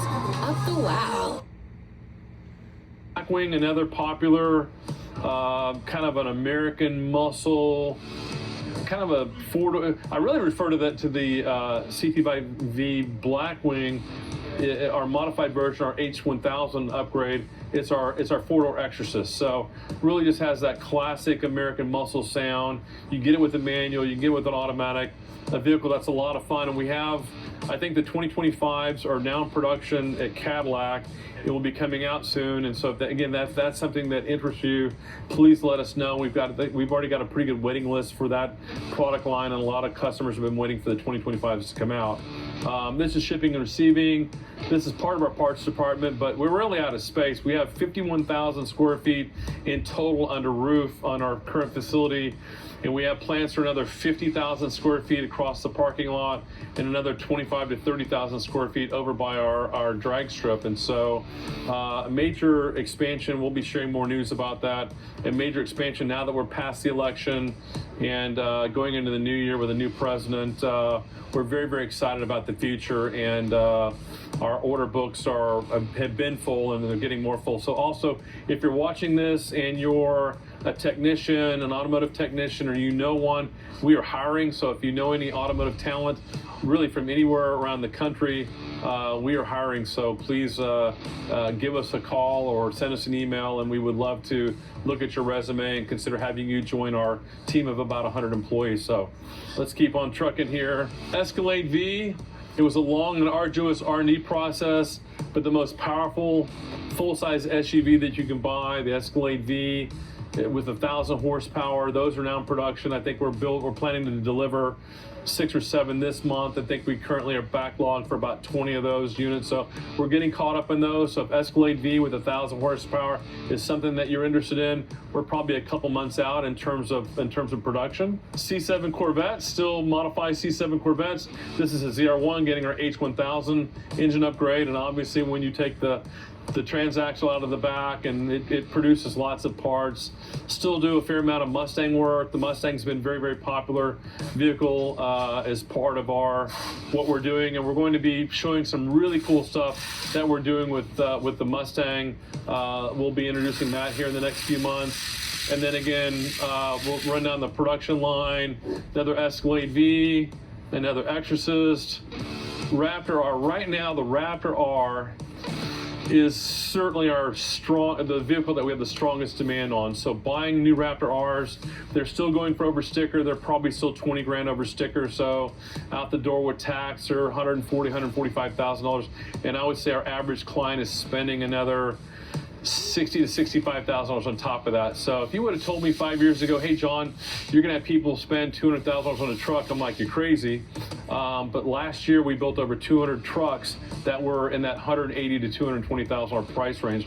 Raptor R being kind of at the top of the food chain. So really an incredible truck, a truck that's really, you know, now that the T-Rex is the Ram T-Rex is now out of production, the Raptor R really is the ultimate pickup truck. So we're a bit backlogged on those right now. I think at one time we had a backlog of about 60 vehicles. I think we're getting a little bit more caught up.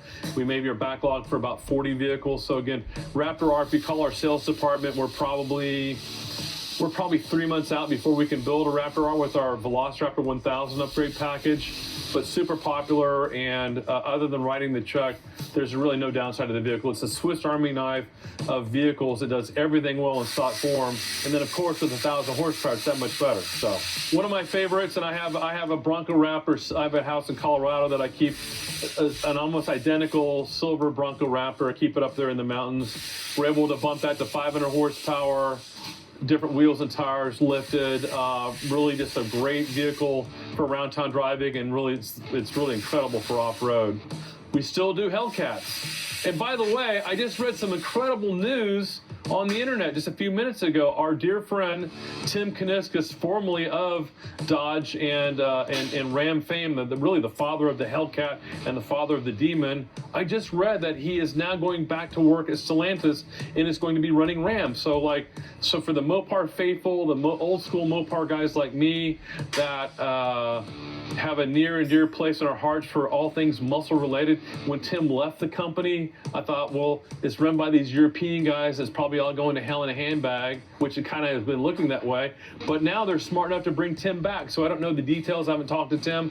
But as I'm looking at this Durango, Hellcat Durango, that's probably getting our 1,000 horsepower upgrade, I'm like, if Tim Kuniskis is going back to Dodge and Ram and Stellantis Chrysler, might there be a chance that the Hellcat could come back? We don't know, but maybe we'll find out soon. So let's keep trucking. Another super popular line. So the GMC Denali, if I were going to buy a full-size SUV, this would be under strong consideration. I feel like GM really does a nice job. It's got the 6.2 liter, 420 horsepower V8 from the factory. We supercharge it to about 650 horsepower, do wheels and Brembo brakes and things of that nature. Been very, very popular. So more to come. T-Rex, again, T-Rex. When T-Rex was in production, I think we were just at a meeting earlier in 2023, we built just under 300 Mammoth 1000 Ram T-Rex trucks. So been super popular. They're out of production now. Again, if you want a Ram T-Rex, they can still be had with low miles on the market for some pretty good prices. And our Mammoth 1000 package has been very, very popular.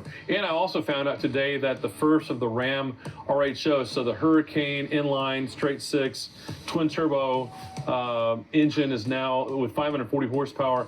Those are now at dealers. So that's something that we're going to be bringing in and adding some of our upgrade packages to. Raptor R, again, I've got a parking lot full of Raptor Rs outside. Awesome vehicle.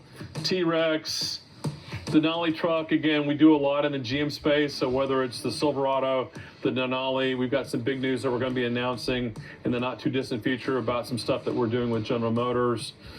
Escalade V. Oh, by the way, this is kind of we have like our own special department for the badging, for the branding that we put on the vehicles. It's rare that we have an empty bay. Raptor R, T-Rex. It's something we'll do a follow-up video. I'm not going to go through the fab shop, or we've got kind of a special department where we do kind of one-off stuff. We have 3 dynos now. So we have 2 in-ground chassis dynos, a 2-wheel drive dyno, a 4-wheel drive dyno jet, and then we also recently added a hub dyno. So some of our really high horsepower stuff, like the Venom F5, we can actually bolt the hubs of the rear axles to the dyno, so there's no tire slippage. We'll do that, and maybe we'll do a walk around the parking lot. But the team wanted me to give you kind of a quick, hey, what's going on at Hennessy? Again, our target number is about 60 vehicles every month. If we've got all the parts and the vehicles on property. It's an exciting time. It's an exciting time to be a car guy. I really feel like, you know, again, you know, there's been a lot of talk about electric cars over the last many years. There's been talk about certain governments wanting to phase them out, and you're only going to be able to, you're going to phase out gas. Hey, look, I still believe we live in America, and I still believe we have a choice on what we want to drive. And thankfully, the people in Detroit and the other car makers are actually listening to hopefully listening to what customers like me and you want to buy. And right now, we have strong demand for internal combustion and making lots of American horsepower. So that's what we do. We're excited about it.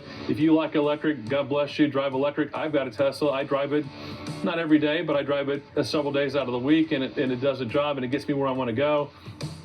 But when I want to drive something that's fun, that has the right sound, has the feel, the vibration, something that brings back recent memories or past memories, back when I was 16 and out street racing around Kansas City in my old 442 convertible, there's nothing like classic American horsepower, which is what we do really well here. So thanks for tuning in. We'll do part 2 coming soon. Thanks.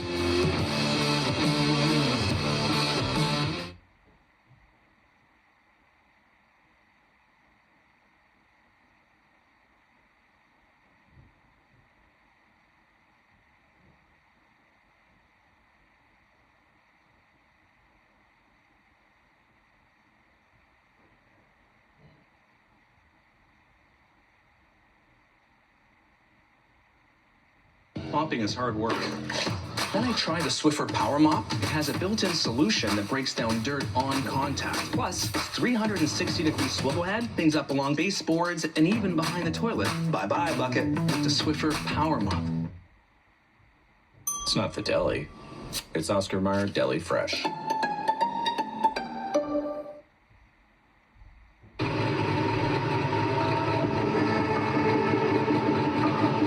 This is the world's most powerful manual transmission hypercar.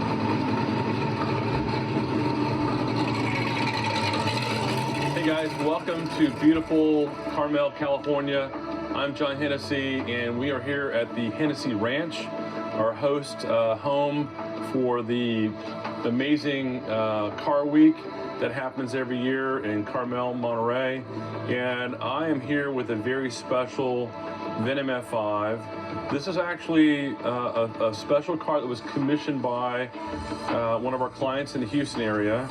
And this marks the first F5 built under what we're now calling our Maverick program. So Maverick, you've heard the name.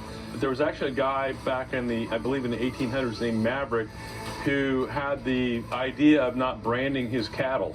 And everybody thought he was crazy, and that's where the term Maverick was derived from. And so our Maverick division within Hennessy Special Vehicles is designed to basically take our customers' wildest dreams and turn them into reality. So what is different about this car? Visually, you can see a lot of things that are different about this particular car. The name of this car is the Venom F5 Revolution LF edition. LF stands for Louis Flory. Louis is our great customer in the Houston area. He has a social media and YouTube channel called Gentleman's Garage, a lot of great content. Okay, I'm awake now.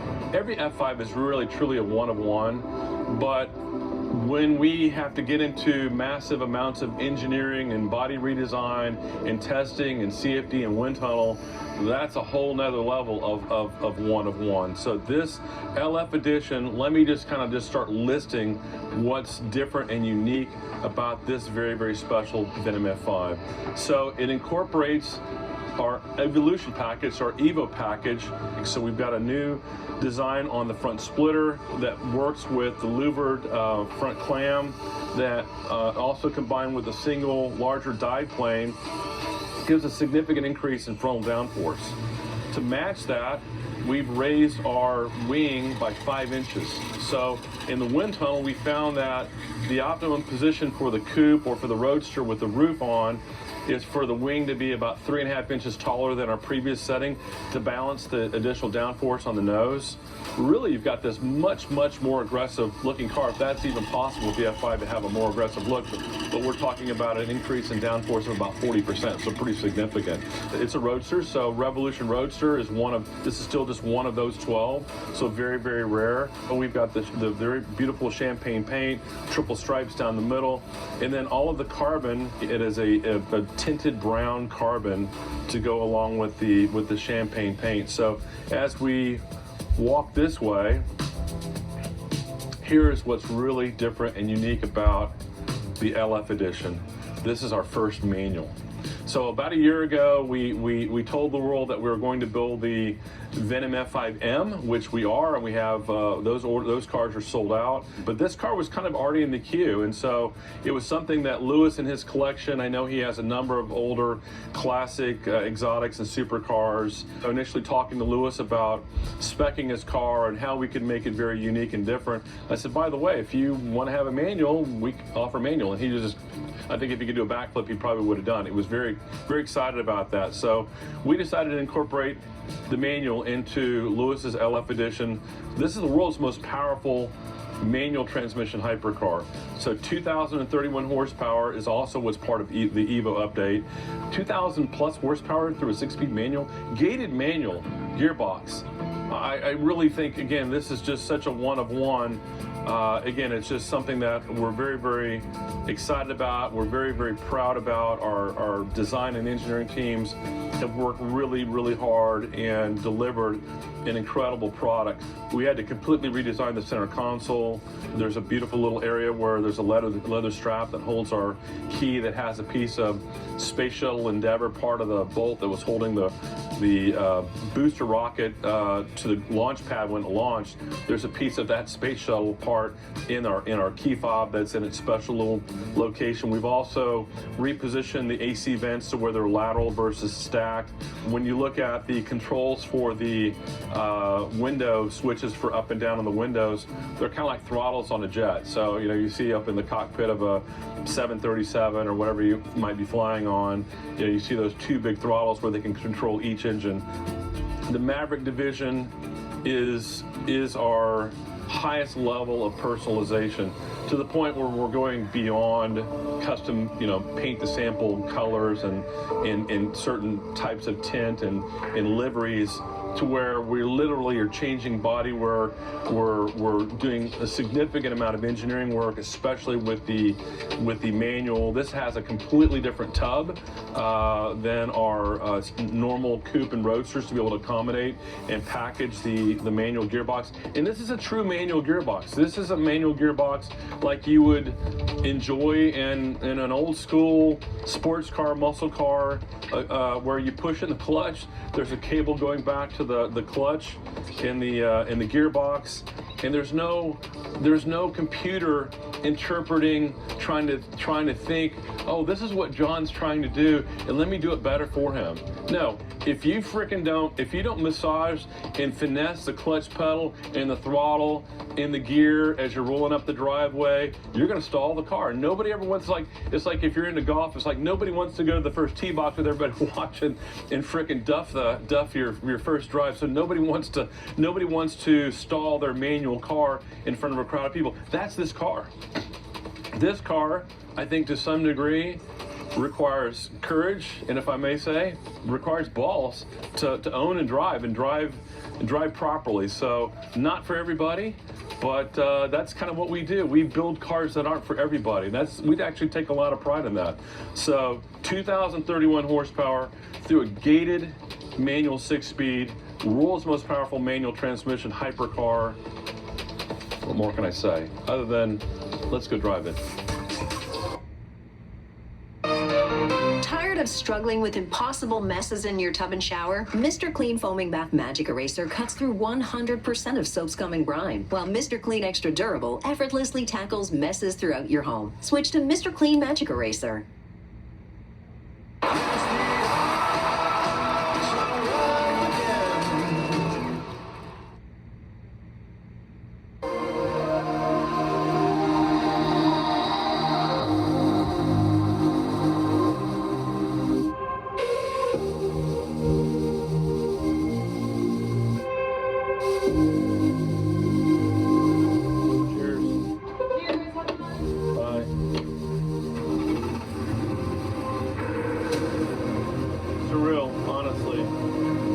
not the first time I've driven it. We did a photo shoot at the factory last week. And my son got a little iPhone video. I was giddy. I'm still pretty giddy, but the first time you drive a manual Venom F5, it's a giddy experience, at least for me. That's cool! I am driving the first Venom F5 manual. Wow, wow, wow. Yes, sir! Let's go, baby!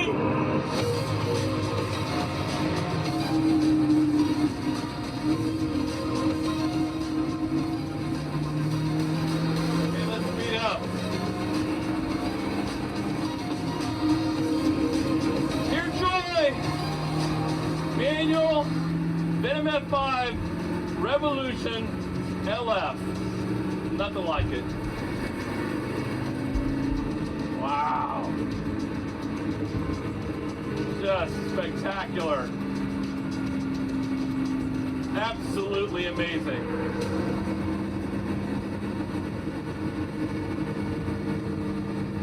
Yeah. Epic. Woo! Oh my gosh. Heaven on earth. PCH. An open top manual, 2,000 horsepower American hypercar. Doesn't get any better. Unfreaking believable.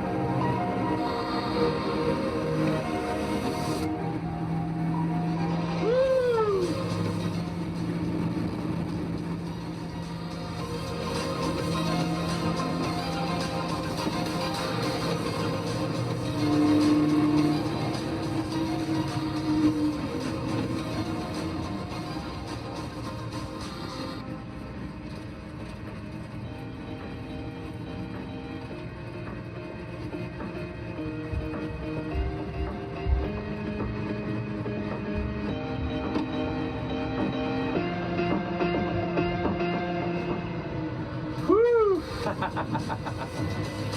It just unbelievable. It's just unbelievable. This is the Dream F5? This is the Dream F5. It's a dream.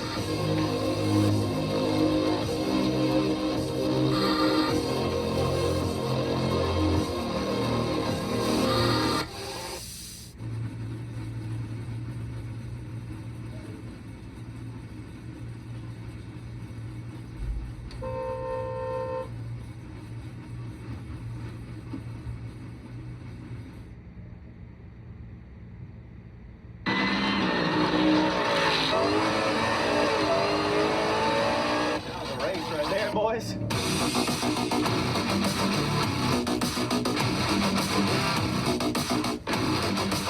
Hello Hennessy fans, welcome to another great video. My name is Alex, I'm here with Adam, and we have a very special race for you today. To my left, behind me, we have an Aston Martin F1 Edition V8 Vantage, which is packing 520 horsepower, twin turbo V8 4-liter. And next to me, next to Adam, we have the Hennessy Super Venom Mustang. With how much horsepower? 850, also known as a heck of a lot more than yours, and I'm pretty pumped about it. Heck of a lot more. So today we want to do a comparison race. It's a little bit unfair on the horsepower, but we want to show you what essentially is a British Mustang, front engine, rear drive, British muscle car, borderline supercar versus the Hennessy Super Venom muscle car. Lots of differences, but lots of similarities at the same time. They're both V8s. The Aston Martin is very refined and posh. The Mustang is just raw power. So we're gonna see what is like on a comparison race. They're both automatic transmissions. Adam, what do you feel? I feel fantastic because this is the first time that I feel like I have a leg up against you, where I think the power's gonna struggle in the beginning a little bit. You might get ahead, but this thing's gonna reel it in like it's a trophy bass. You know what I mean? Largemouth bass. Yeah. And just for some context, we're on the Hennessy Proving Ground test track. This is an unprepped surface. This is to simulate a street race on a closed course, of course. So unprepped, we're gonna do some from a dig, we're gonna do some from a roll. We're just gonna compare these two cars today. So stay tuned, stick around, let's get into it.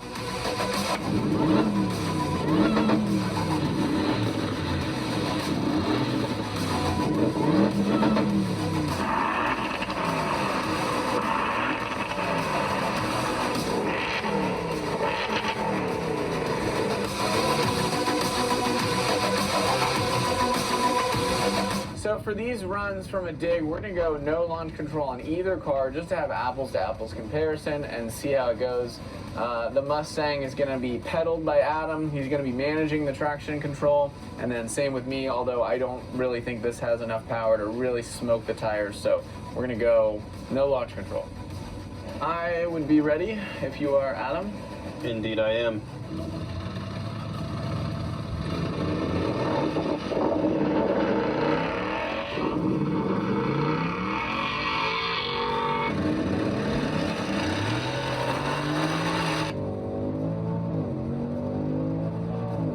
I knew it! Oh, it's even better than I thought.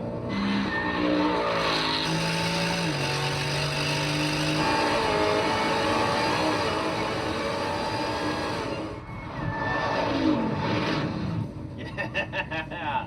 Well, that's a tough race to beat. I mean, you obviously have more power. I spun a little bit, so I could probably get a little bit better launch. I'm in track mode. I'm assuming you're also in track mode. I am in sport mode currently. Okay, copy that.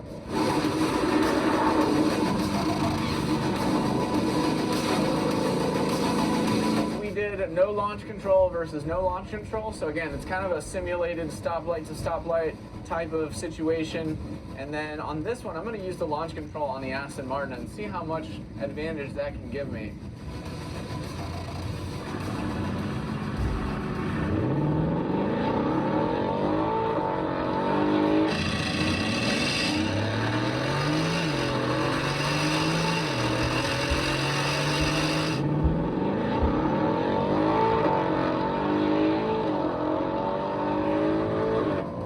Control helps me a little bit. Oh, it's neck and neck.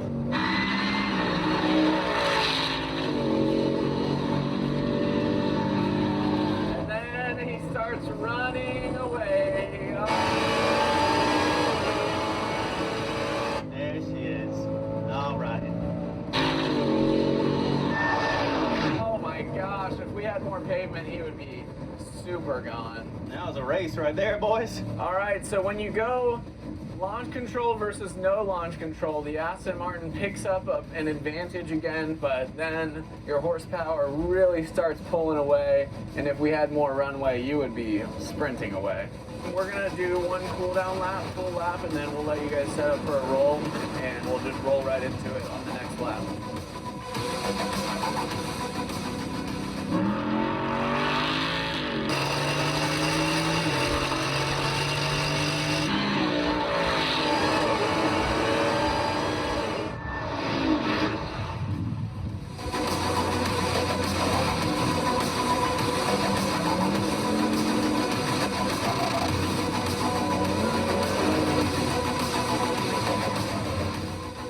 A huge thank you to Freedom Supercars, our homie Chris. Supercar Chris is what we call him. Check out the link below to Freedom Supercars. We always get the coolest cars from these guys. They're a great club in Houston. And don't forget, if you want to know more information about the Super Venom Mustang, make sure to call Hennessy today. And reminder, this car comes with a 3-year, 36,000-mile warranty, so you have peace of mind with lots of horsepower.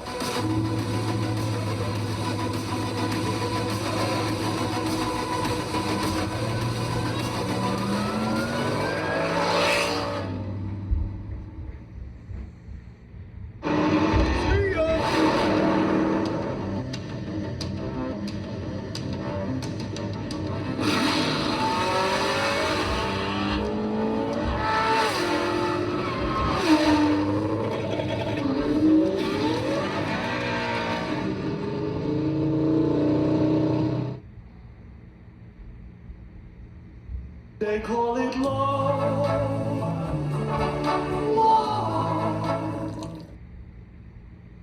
You know Cheez-It made extra toasty? Of course. Want it? Need it? Cheez-It.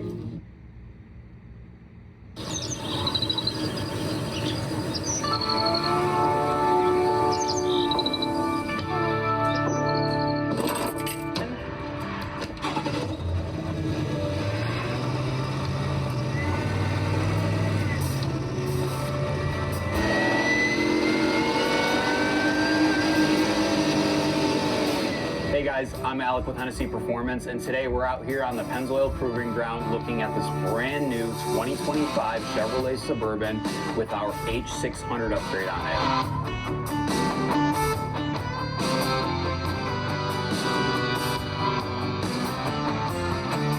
With the 2025 Tahoe, you get a brand new exterior, updated, that looks absolutely incredible, as well as an updated interior with new tech features, upgraded materials, and a heap of value.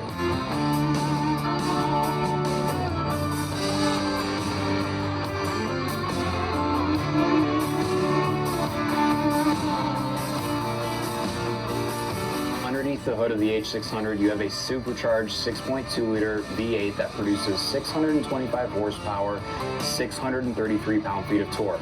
All that power is put to the ground through GM's 10-speed automatic transmission. Aside from the supercharged V8, the H600 gets a heap of exterior upgrades to make sure that the cars look as good as they sound. Up front, you've got Brembo 6-piston performance brakes with our 24-inch gloss black wheels, new tires, a lowered suspension so that these vehicles ride and look just as good on the road as they do on the track.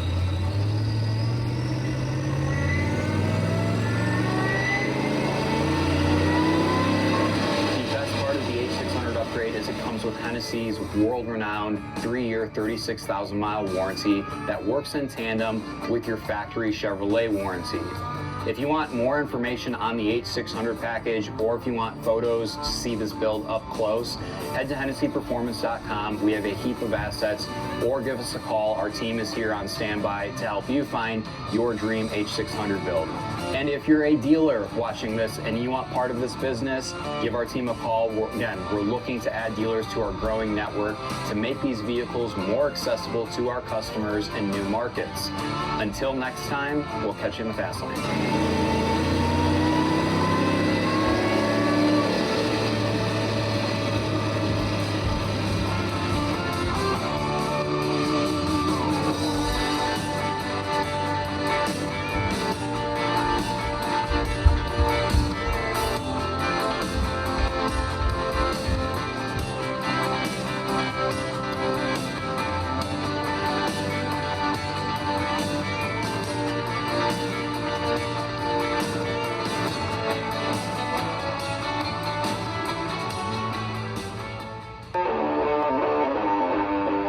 Hennessy's awesome, and Tuner School is awesome.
Hennessy's awesome, and Tuner School is awesome.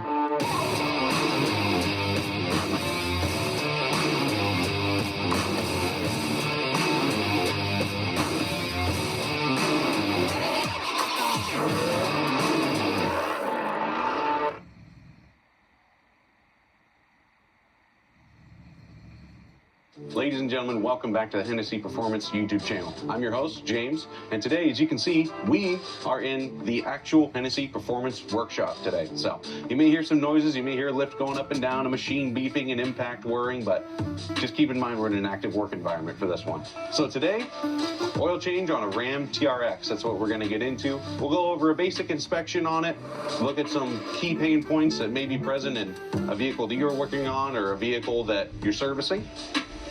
And really, other than that, simple oil change. So we're going to go over tools, fluids, filters, what you need, and we'll get right into it. For this oil change today on the TRX, we're going to need a few tools to get the job done. First and foremost, a pair of gloves to protect our skin and a pair of safety glasses to protect our eyes. Then you're going to need 3/8 ratchet, an extension, 13mm socket for the drain plug, a 16mm socket to remove the skid plates, an impact to make removing the skid plates a little easier, and then a filter cloth for removing that oil filter. Also today, we're going to be using Pennzoil Platinum 0W40 full synthetic. This is the SRT recommended OE oil for all Hellcat engines, and we'll be using a factory MO899 Mopar oil filter. What's for dinner? What's for dinner? Yeah, what's for dinner?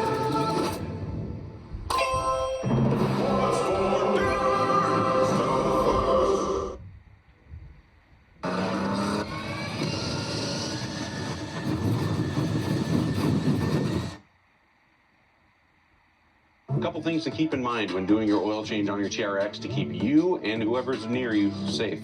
So first and foremost, safety glasses, because the oil that's coming out of this truck can be hot, it can project really, really far, and it might splash and get in your eyes or face. Like I talked about earlier, a good pair of nitrile gloves to keep that oil off of your skin. Again, it's going to be pretty hot, and there could be some contaminants in there that will irritate your skin. And thirdly, we're going to be putting this truck on a 2-post lift. So you're going to want to follow all of your normal safety precautions for a 2-post lift. You know, slightly raise it off the ground, give it a nice shake check, and check with your vehicle's owner's manual or some online publications to verify the correct lift points for your application. So first step, we're going to put the truck on the 2-post lift, make sure that it's safely raised up in the air, and then we can take the skid plates off, get to draining our oil, taking our filter off.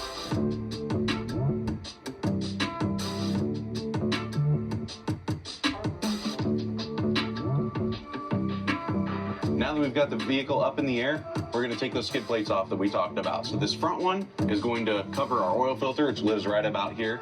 And this rear one we don't actually need to take off because we have a cutout for the oil drain plug. So just the one. Now that we're getting to taking things off, we're going to introduce flying debris. We're going to introduce possibly rust or things dropping in our eyes. And we don't want any of that to get in there. So time to switch into safety glasses. So to take our skid plate off, we're going to need that 16mm socket that we talked about and the extension. We're going to first break those bolts loose by hand, and then we'll use the impact to take them the rest of the way out.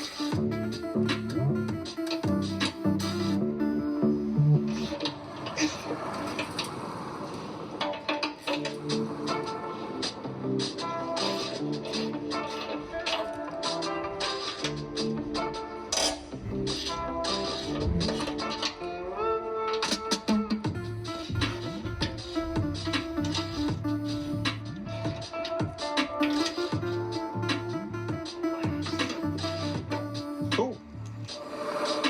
Now we'll use our impact.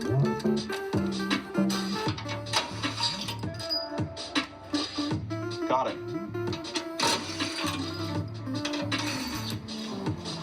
And just to avoid it dropping on our head, I like to leave one corner bolt in.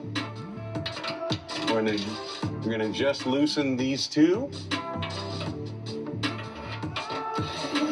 There we go. And now, if we can control the descent of the skid plate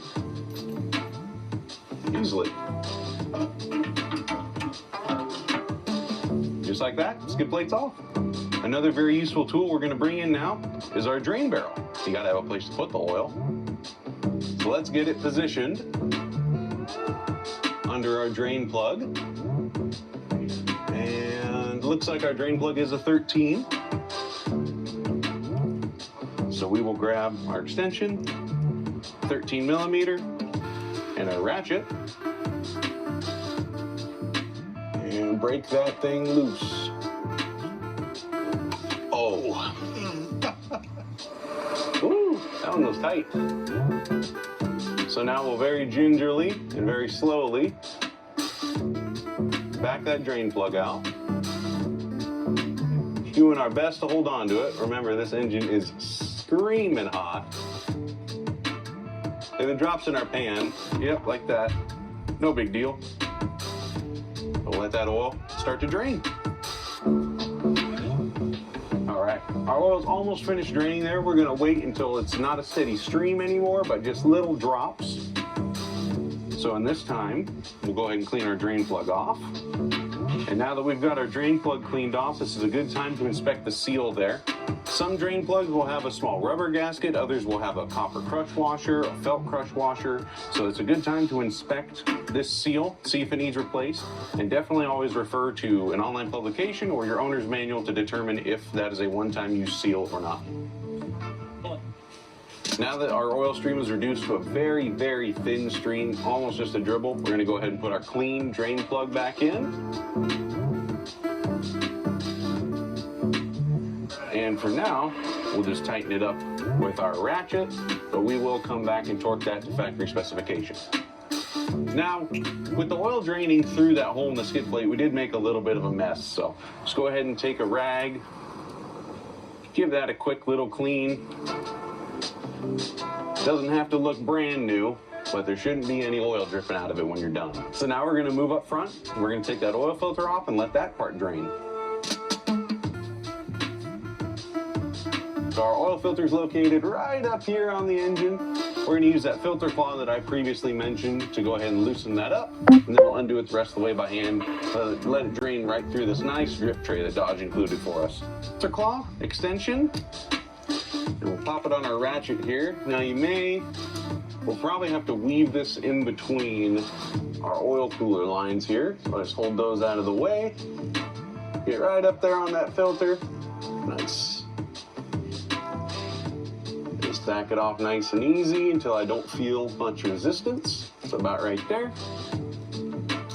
And the rest we'll do by hand. We're gonna back it off until it just starts dribbling out of there. Like that.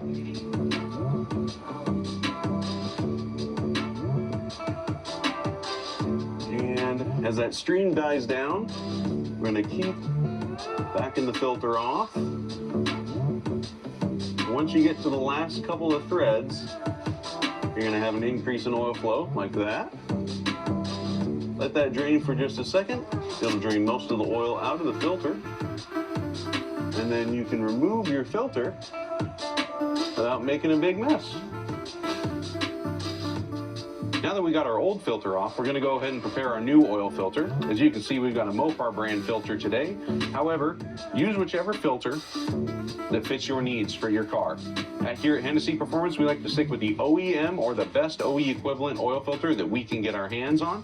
It just ensures that our customers have an easier time servicing their vehicles. That way, when they go to their dealer or preferred service center, they can almost guarantee that they're going to have this oil filter and that oil in stock and be able to service their vehicle anywhere in the United States. It's time to install our new oil filter. So, there's a lot of debate online around pre-filling oil filters, not pre-filling oil filters, but there's one thing that there's no debate around, and that's the fact that this seal needs lubrication. So, we're going to get just the tiniest amount of oil on our fingers. Typically, there's enough in the cap to be able to get it out.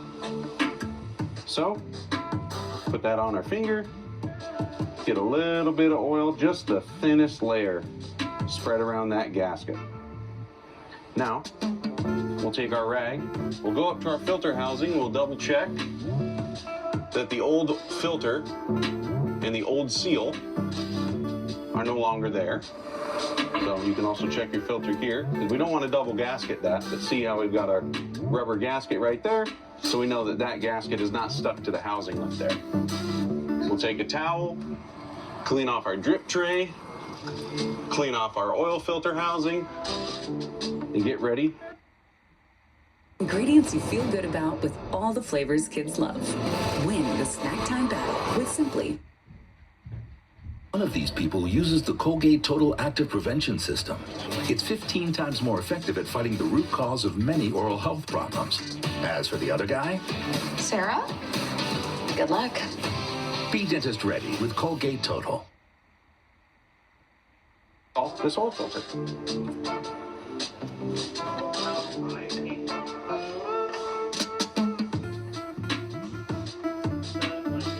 Spin that on there.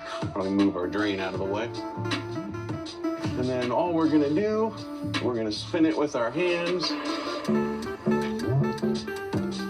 So right about there. At that point, I can't spin it anymore with my hands. That's plenty tight enough for that style of spin-on filter. So on some vehicles that you will be servicing, including this Ram 1500, there may be extra drain plugs, extra places that you can drain oil out of the system. If we look in service data for this 1500 TRX, it'll tell us that there is one more drain plug. If you'll come under the car here, you'll see we have a drain plug right here on the bottom of our oil cooler. So what this will allow us to do is this will drain out the oil that's still in this oil cooler and some of the oil that's trapped in these lines here. It's always a good idea to check service information to find out little things like this. So let's get looks like a 15 or 16 millimeter. Let's pull that plug. So that drain plug is a 15 millimeter. So we just need to grab our 15 socket and ratchet, reach up here. Since this isn't a rubber mount, I'm going to use one hand to brace the oil cooler. Oh, look at that. Wasn't even that tight. So now, we'll position our drain pan. Again, making sure to stay out of the way of oil here, because it can be very hot.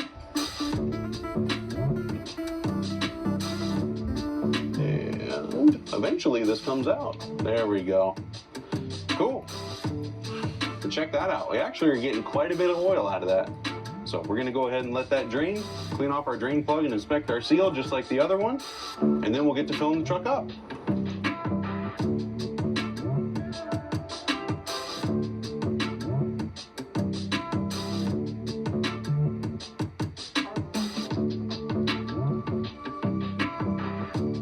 Now that our oil stream is reduced to just a few drops, we're gonna go ahead and put our clean drain plug back in.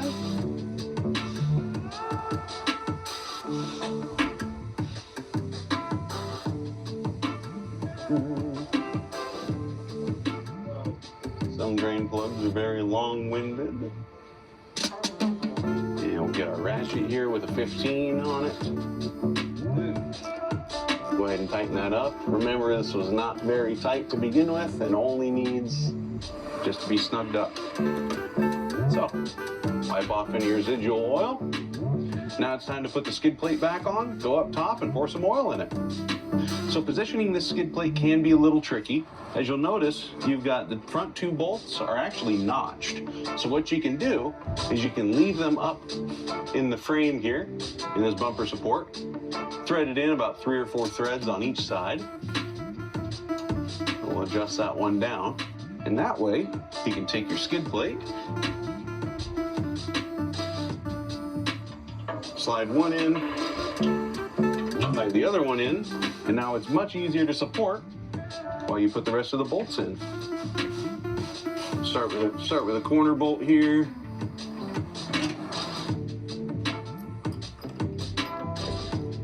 Notice that the middle bolts are significantly longer and also blue.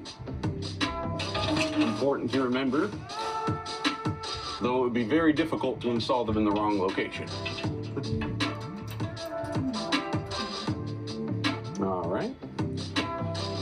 We'll grab our 16 millimeter, our extension, and our impact, and we will very slowly run these up. Like that. You can kind of assist, kind of hold the skid plate up with one hand there. Makes it a little easier on your impact.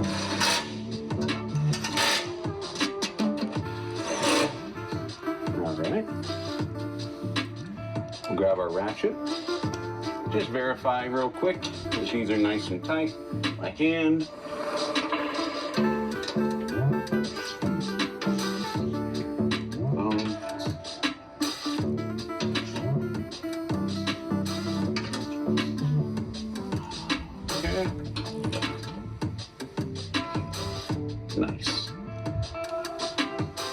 back, double check, make sure these are torqued to factory specification. Now that we've got our skid plate on and torqued to factory spec, we're going to go ahead and lower the truck down, grab 8 quarts of our 0W40 Penn's oil, and finish this oil change. Now we're ready to add oil to the TRX. So, being that this truck is lifted, it's a little bit harder to access that oil cap. I'm just going to go ahead and use a step stool. And also, you're going to want to grab a funnel that works well for your application. Some vehicles you may need a longer funnel, some you might need short. This one works great for the TRX. So, let's get going. So our oil fill cap is located way back here. We're going to go ahead and open that up. Stick our funnel in, just like that. Grab our oil here, and very carefully pour it in there.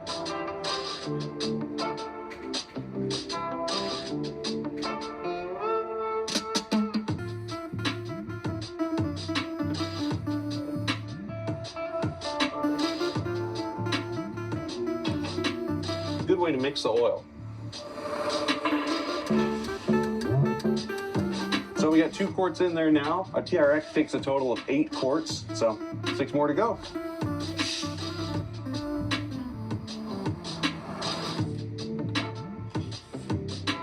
And if you want, you can get that oil stream started. And on this type of funnel, you can just dunk it upside down and leave it there. All right. And that is number 8. So now we'll go ahead and pull the dipstick out, verify that our oil level is within the safe area. And if it is, we'll start up the engine, let it run for 30 to 60 seconds, shut it down, and double check our oil level. Yep, our engine oil is right at the full mark. Now that we verified our engine's full of oil, let's go ahead and get our funnel and put our oil cap back on. Let's go start the truck up. Ready?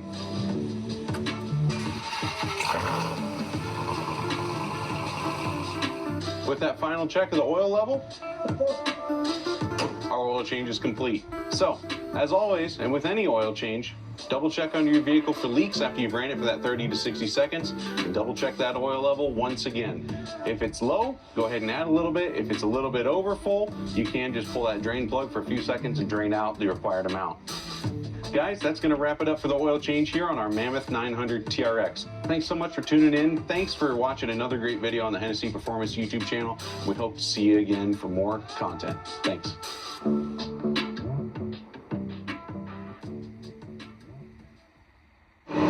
See ya!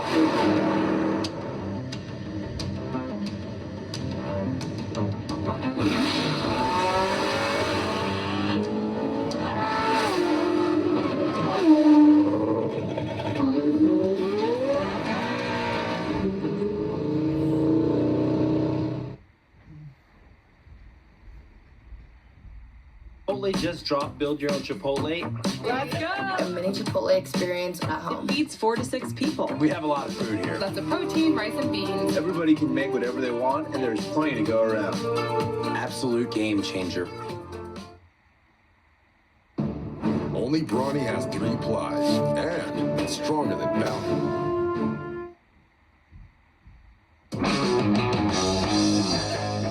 What's up, guys? I'm Alec. This is Adam. We're with Hennessy Performance, and today we are out in Detroit, Michigan on Woodward Avenue for the 30th annual Woodward Dream Cruise. We brought a ton of our Texas horsepower out here, and we're stationed up. We're going to be showing you everything else that's going on this weekend. Let's go.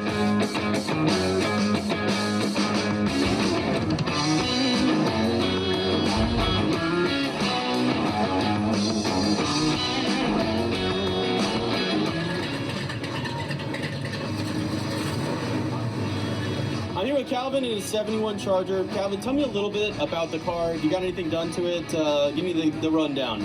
So about 10 years ago, my family, we were looking for a muscle car to buy. We had a 73 Mach 1, and we had a little family issue, and we ended up losing it.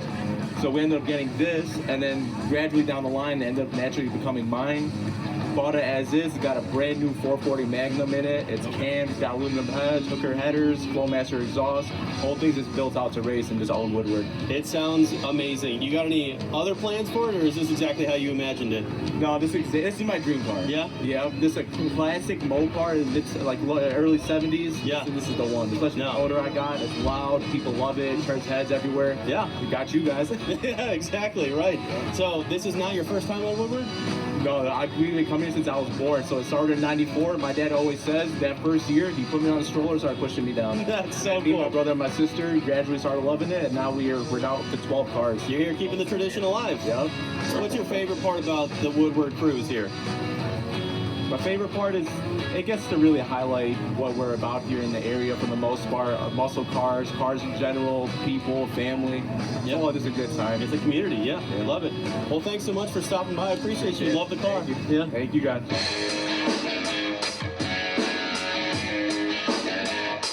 I don't even know where to begin with this thing. This is wild. So, all right. So I'm here with Brent.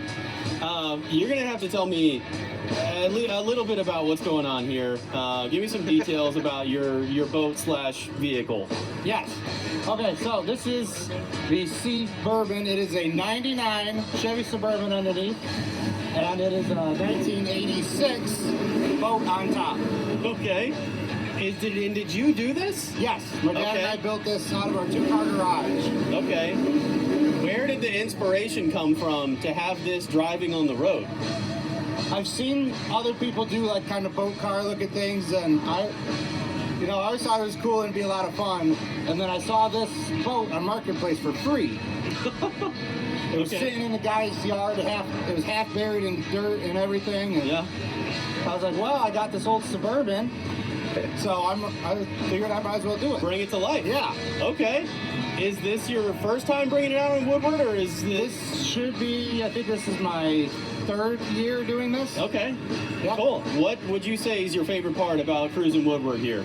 Just the sheer difference and uniqueness of all the different vehicles. Yeah. There's more vehicles here than you'll find almost anywhere else. I can definitely attest to that. This has been the largest collection of the most unique vehicles I have ever seen in my life. Exactly. This is incredible. Everything here. Yeah.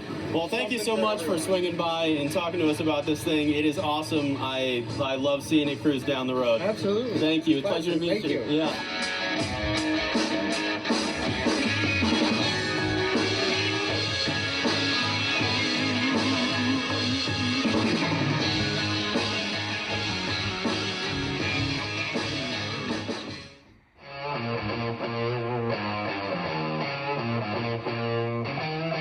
All right, guys, Alec here with Hennessy Performance, and we are out here with Steve Petro from Rev Up Motors. And John Petro. and we're here to talk about their very cool Resto Mod. So, Steve, if you would, tell us a little bit about your car. This is a 2013 Chevrolet SS Camaro. That's what it started off as. We just got it all put together and we make a few of these cars. We got 5 of them right now, and this one's all a lot of performance mods on it. Very cool. So tell us a little bit about what's under the hood. This one is supercharged. It's heads cam. It's conservatively tuned at it's about 950 to 1,000 horsepower. Very cool. It's obviously very clear where the inspiration came from. But have you always been a Pontiac guy? Have you always been a GM guy? Yes. I worked for GM in design for about 15 years of my career before I started my dealership. And my first Trans Am Nationals we went to was 1986 before he was born. So I've always had a lot of Pontiac running through my veins. So I keep the orphan brand alive a little bit. I'm going to assume this isn't your first time out here on Woodward. How long have you been cruising? For 30 years now. Since it started, we only missed the very first year because nobody knew what was going on. Very cool. And what would you say is a couple of your favorite parts of this weekend? The camaraderie. Everybody's in the same mode of thinking, have a good time and within reason. Don't get hurt. Don't cause too much trouble, and you'll be fine. You have fun. Well, we really appreciate you guys bringing this out here. It's obviously drawing quite the crowd, so we don't want to keep you too long, but guys, we're going to fill it with a little bit of B-roll so that you can see this car in all of its glory, and maybe next time you're out here, you'll see this cruising Woodward as well.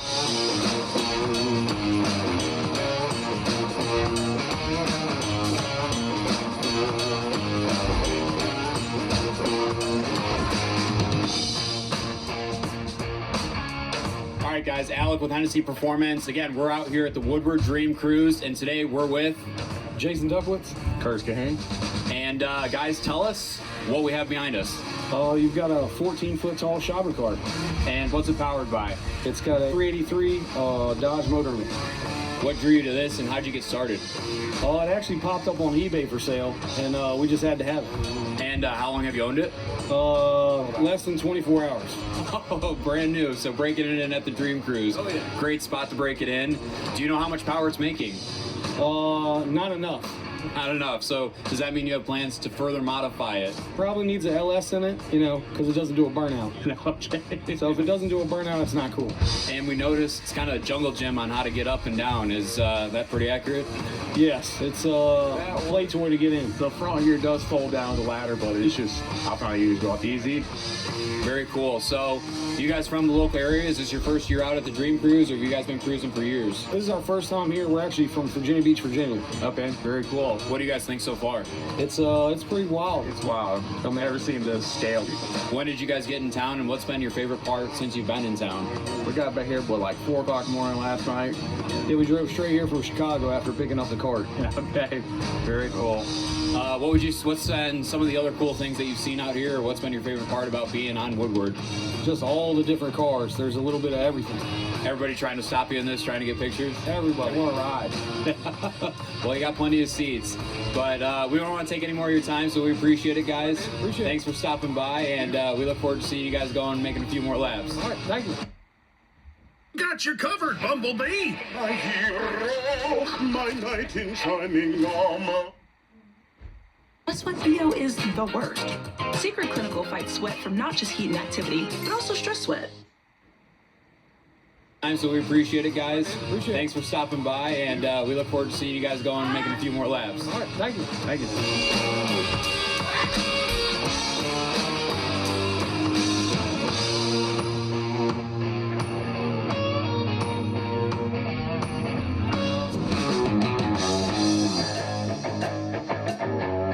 We're here with Rich. Rich has a very unique vehicle. Rich, can you tell me a little bit about what we got going on here? Sure. I think there was a market to be able to bring your kids to school and have 1,000 horsepower. So we did that. Yep. So one day we woke up, we're just like, there's no Hellcat swap minivans. We decided to make one. There's renderings. There's renderings, yeah, all over the place. But you just took it a step further. But we just said, forget about it. You know what I mean? And in today's day and age of TikTok, people want gratification quick. So we're like, how do we make a Hellcat swap minivan as quick as possible? So I had a Hellcat that had 100,000 miles on it.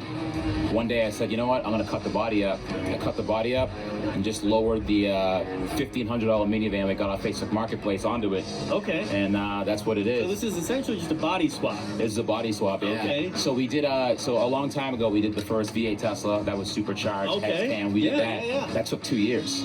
So we're like, you know what, how do we get this, epic and out of the way as soon as we can? We did a body swap. And the bad part is, we had no idea it would be this popular. We did it as like a joke, as a meme. Well, I mean, but this thing, people have been swarming us for like hours, and it's been a crazy build, really fun. I heard you mention earlier it makes 1,000 to the tire. Is that right? 1,000 to the tire on E. We teamed up with Palmer Performance, the race out of Georgia, and we did pretty much heads, cam.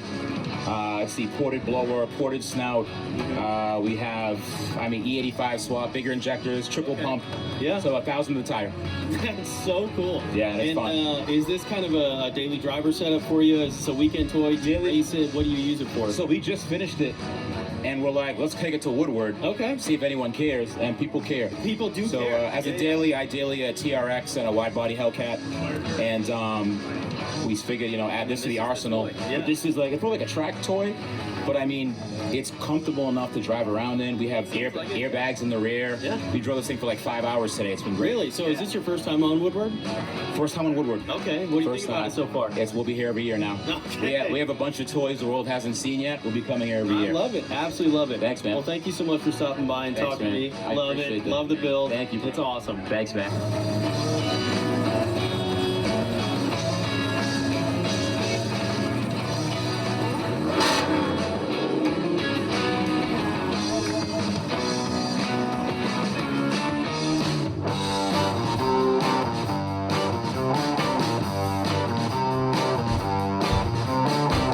guys, Alec with Hennessy Performance, and we are wrapping up our Detroit tour at Ford World headquarters for the Mustang Memories show. Yesterday we were out on Woodward talking to some of the owners out there. Today we're going to do the same thing and talk to some of the Mustang owners here at today's show and show you what it's all about.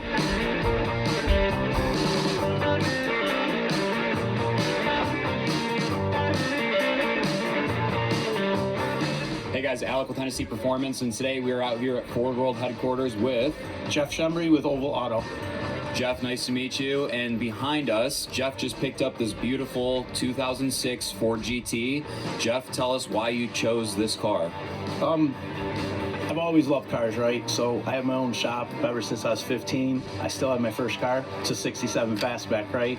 So I bought that car, and then I started fixing cars, and now I own my own shop, right? So dream come true. So I get to fix all these guys' cars here. I bought the GT 500, was my first car, and then ever since I keep doing better and better.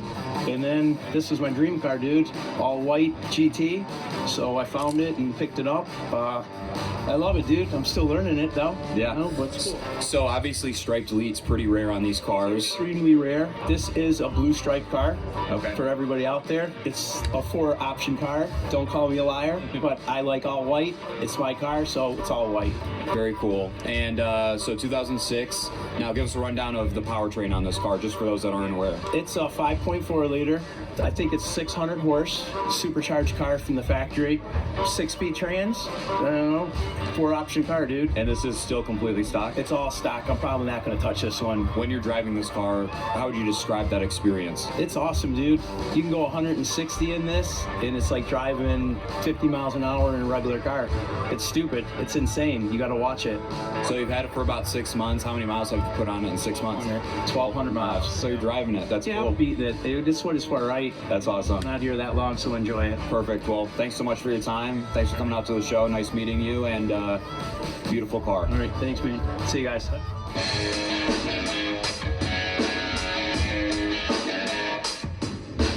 We're moving through the show here, and I'm standing with Dan, who owns this beautiful Cougar behind us. Dan, nice to meet you. Nice to meet you. First time out at the show, correct? Well, welcome out. We appreciate coming out here. Let's talk about the car here. How long have you had it?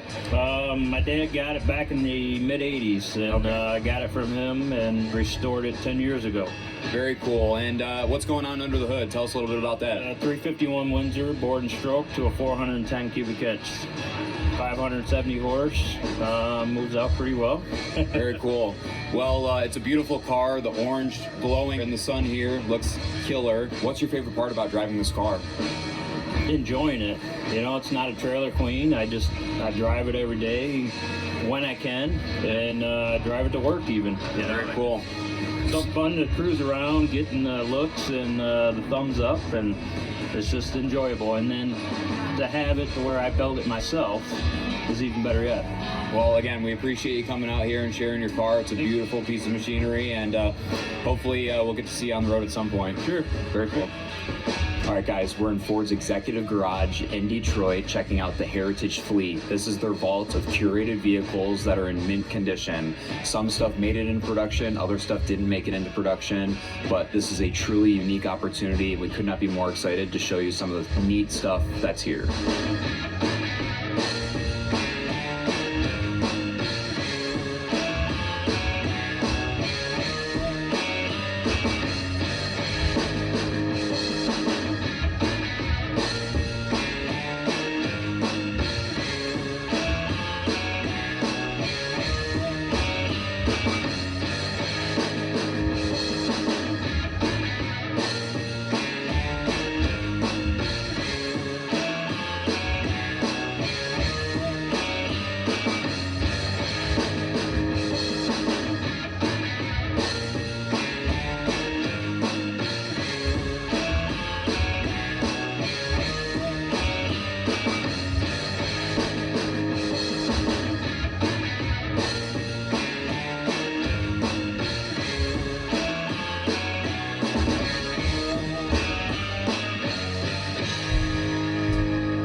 You know Cheez-It made extra toasty? Of course. Want it? Need it? Cheez-It.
Hey guys, I'm Alec with Hennessy Performance, and today I have a very special treat for you. I am standing next to this brand new 2025 Cadillac CT5V Blackwing Le Monster Edition.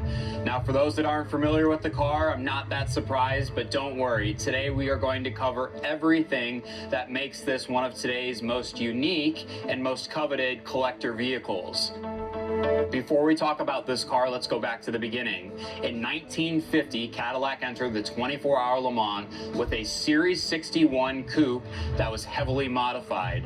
The code name for that race car, you guessed it, Le Monster. So here we are in 2025 with this beautiful 2025 Cadillac CT5V Blackwing Le Monster Edition to honor that exact car. Now, they're only building 101 of this vehicle to honor 101 years of the 24-hour Le Mans. So now that you've got the backstory of how we got here, let's talk about all the specifics on why this car is such a coveted vehicle in today's collector car market and one of the coolest Cadillacs we've ever seen.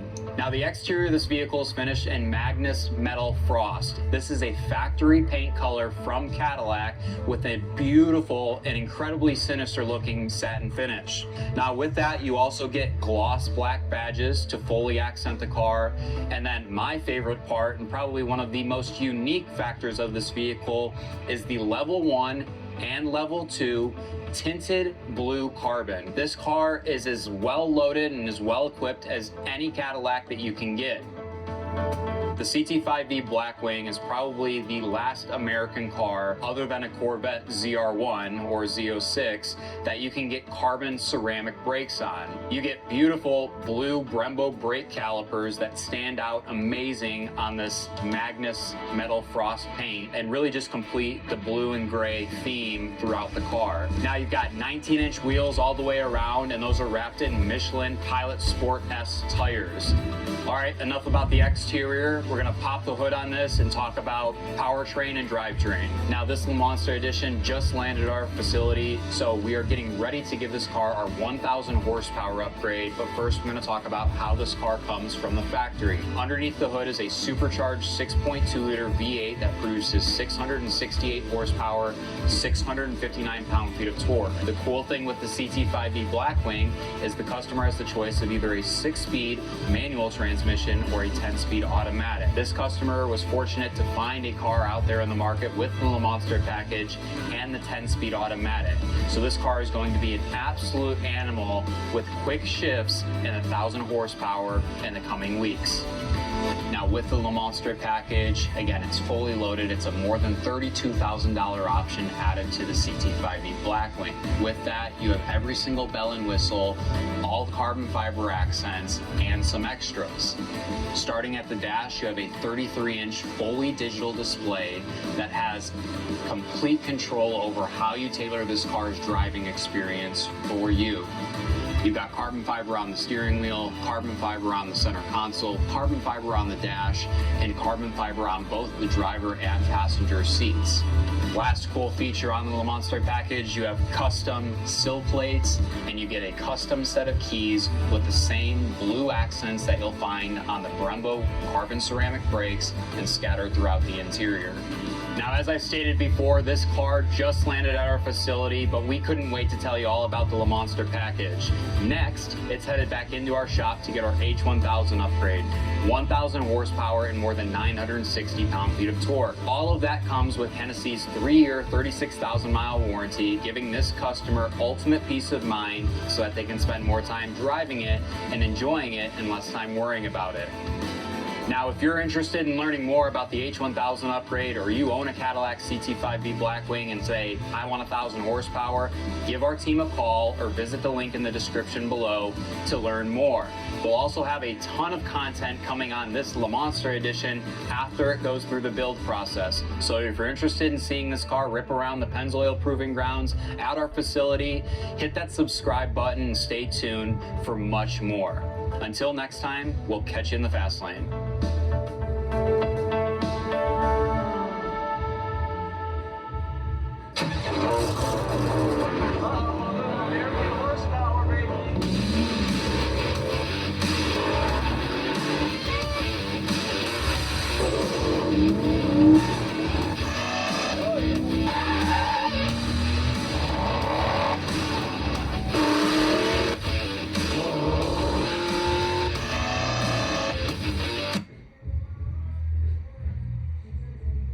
Spicy, but not too spicy.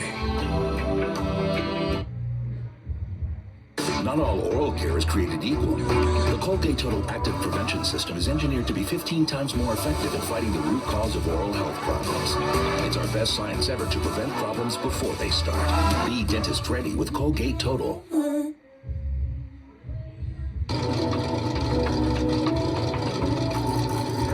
Yeah, let's go.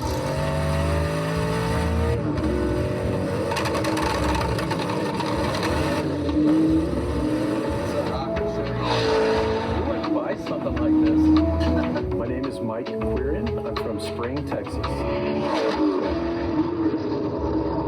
mean, just getting this thing on the road from the second you start it up and just hear the 1,817 horsepower, shaking the house and shaking the neighborhood.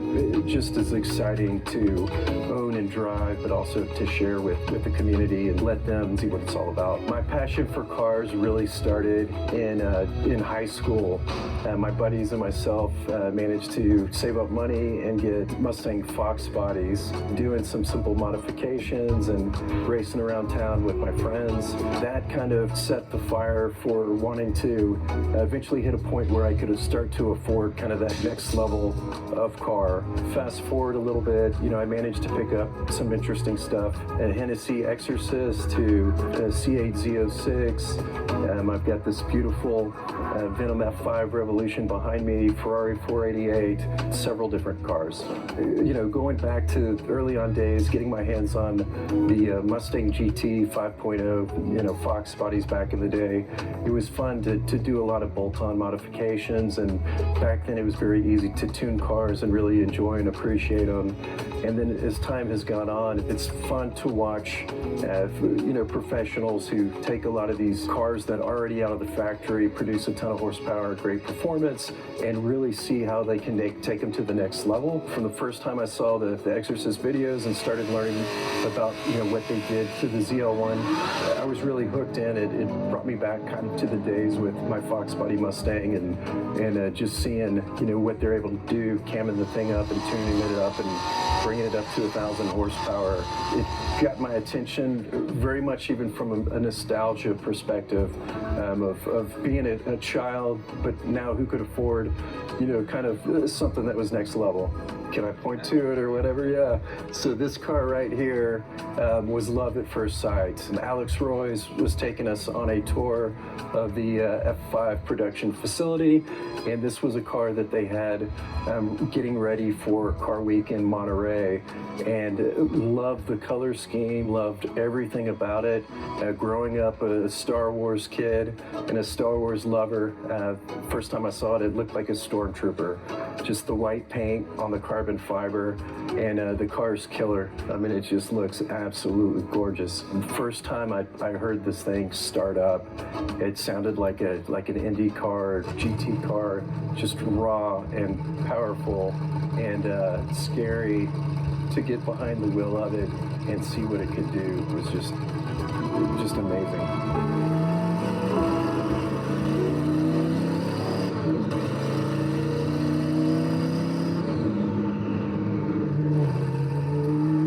Lined up here on the straightaway, and we'll give you a tutorial.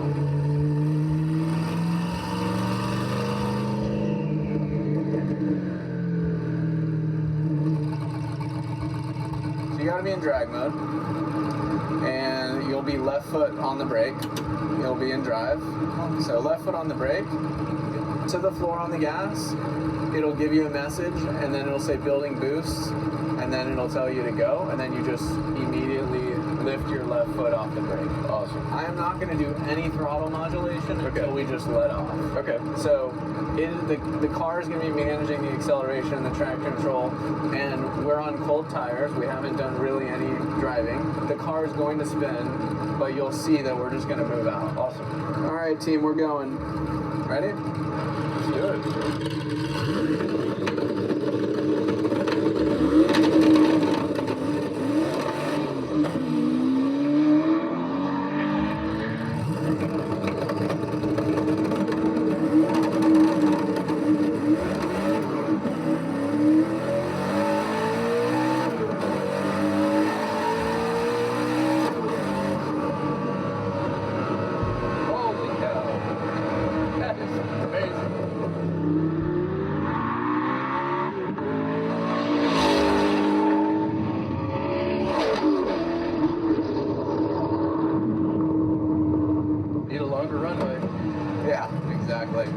And then we'll do a cool down and get you in the driver's seat. This car is a piece of art, from the paint to the carbon fiber quality, and the craftsmanship of this car is something that I've never experienced. Hennessy being a Texas-based company is something that personally I'm very excited and very proud about. And the fact that this is an American-made car that outperforms all of these cars from around the world is something else that's very exciting. When I took ownership of this car, it was something that I never thought I'd have the opportunity and the experience to do. My son is also a car enthusiast. It was a very special opportunity for both of us to experience, and the car has been such a joy to get out on the roads, to take to different events and to share with other people. But personally, it's such a cool accomplishment to have something of this caliber. But it's been an exciting journey, again, starting in a 222 horsepower Mustang GT Fox body, and today being the proud owner of 1,817 horsepower of just raw pleasure. Drag, put it in gear. Ready to go? Let's do it.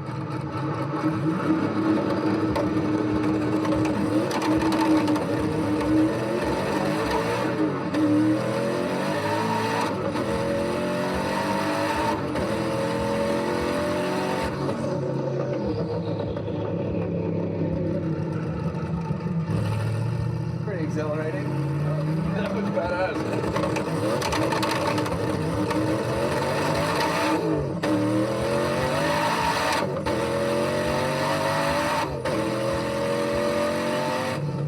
But when you get to the blacktop, let's do an ABS exercise just so you feel it and you know what that's like. Lock it up. As hard as you freaking can.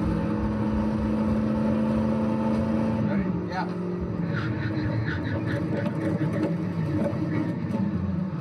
Hell yeah. Yeah. Okay. That's on, this blacktop is super slick, so that's why you hear the tire squeal. Yeah. But that's full ABS. It stops. I'm gonna do one more right here if you don't care. Yeah, no problem. Yeah. But that wasn't going to stop us. Next up, Mr. Von Koenigsegg tries America's hypercar for the very first time. It's cool. It's fun. It's crazy the number of people who I'll talk to and it'll come up and they're like, I've seen that Top Gear video. Yeah. And then they're like, oh, you've got that same kind of car? And I'm like, no, that's my car. Yeah. And it takes them a minute and then they're like, wait a second, that's your car. Yeah. So awesome. This thing is raw. One of the coolest memories was delivery day on this F5, and the Hennessy team came out. John came along with them, and it was a really cool production, and it made it extra special that this family stands behind, you know, their products and their passion, and personally brought the car out, you know, really welcomed us into the Hennessy family. The Hennessy team is fantastic from a support or service perspective. If you ever need anything, again, they're very fast to respond, very helpful, and want to make sure that the products they put out are top-notch and everything is performing to spec, and that your experience and your ownership experience is top-notch.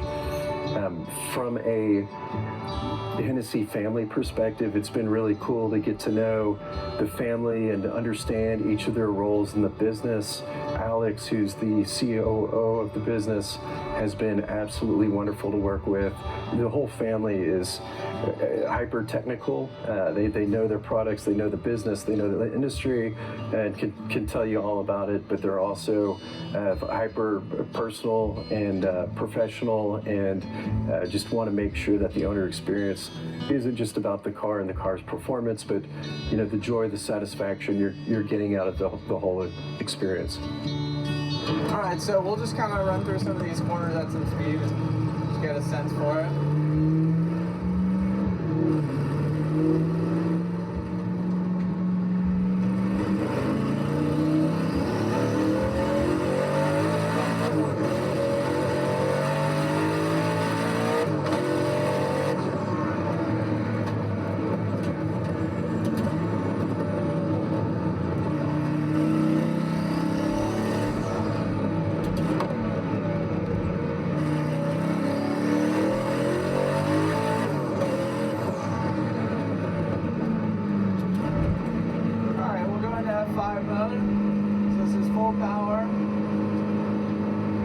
Put it in auto, but actually I'm going to let it go in a second. Here we go.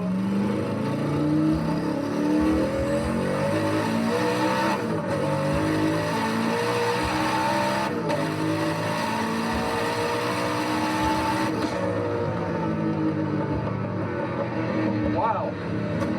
165? Yeah. And it was just pulling. We were just getting going. Just pulling. Wow. That is incredible.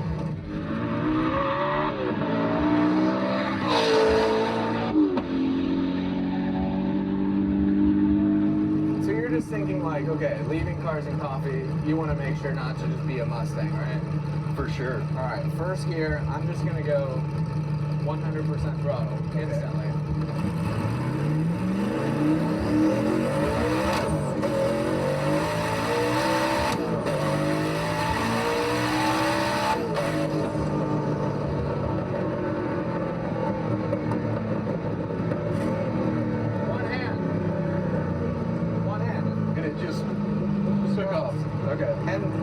we were spinning, you know? Like, it's managing the power because it's sophisticated and we spent a lot of time working on it. Well, sport mode's plenty fast for 99%, but when you get that moment and it's wide open and you feel comfortable, it sucks you into warp speed. And by the time you like realize, oh, I should probably slow down, you're going 200. Who would buy something like this? Is it worth it? You know, are they going to stand behind their products? What separates them from the competition? And from our very first experience, which was a Hennessy Exorcist, I can tell you that I've never looked back. The testing they do, the products they use, the team that they have is bar none the best. It's been an absolute fantastic experience working with Hennessy. When you spend money on a premium brand, which I consider Hennessy to be a premium brand, you have high expectations. And one thing that I can tell you is Hennessy delivers. Performance, products, customer service. If you're on the fence, like, get off the fence and run towards it. I can tell you that the experience, the joy you'll have from driving the vehicle is something like no other.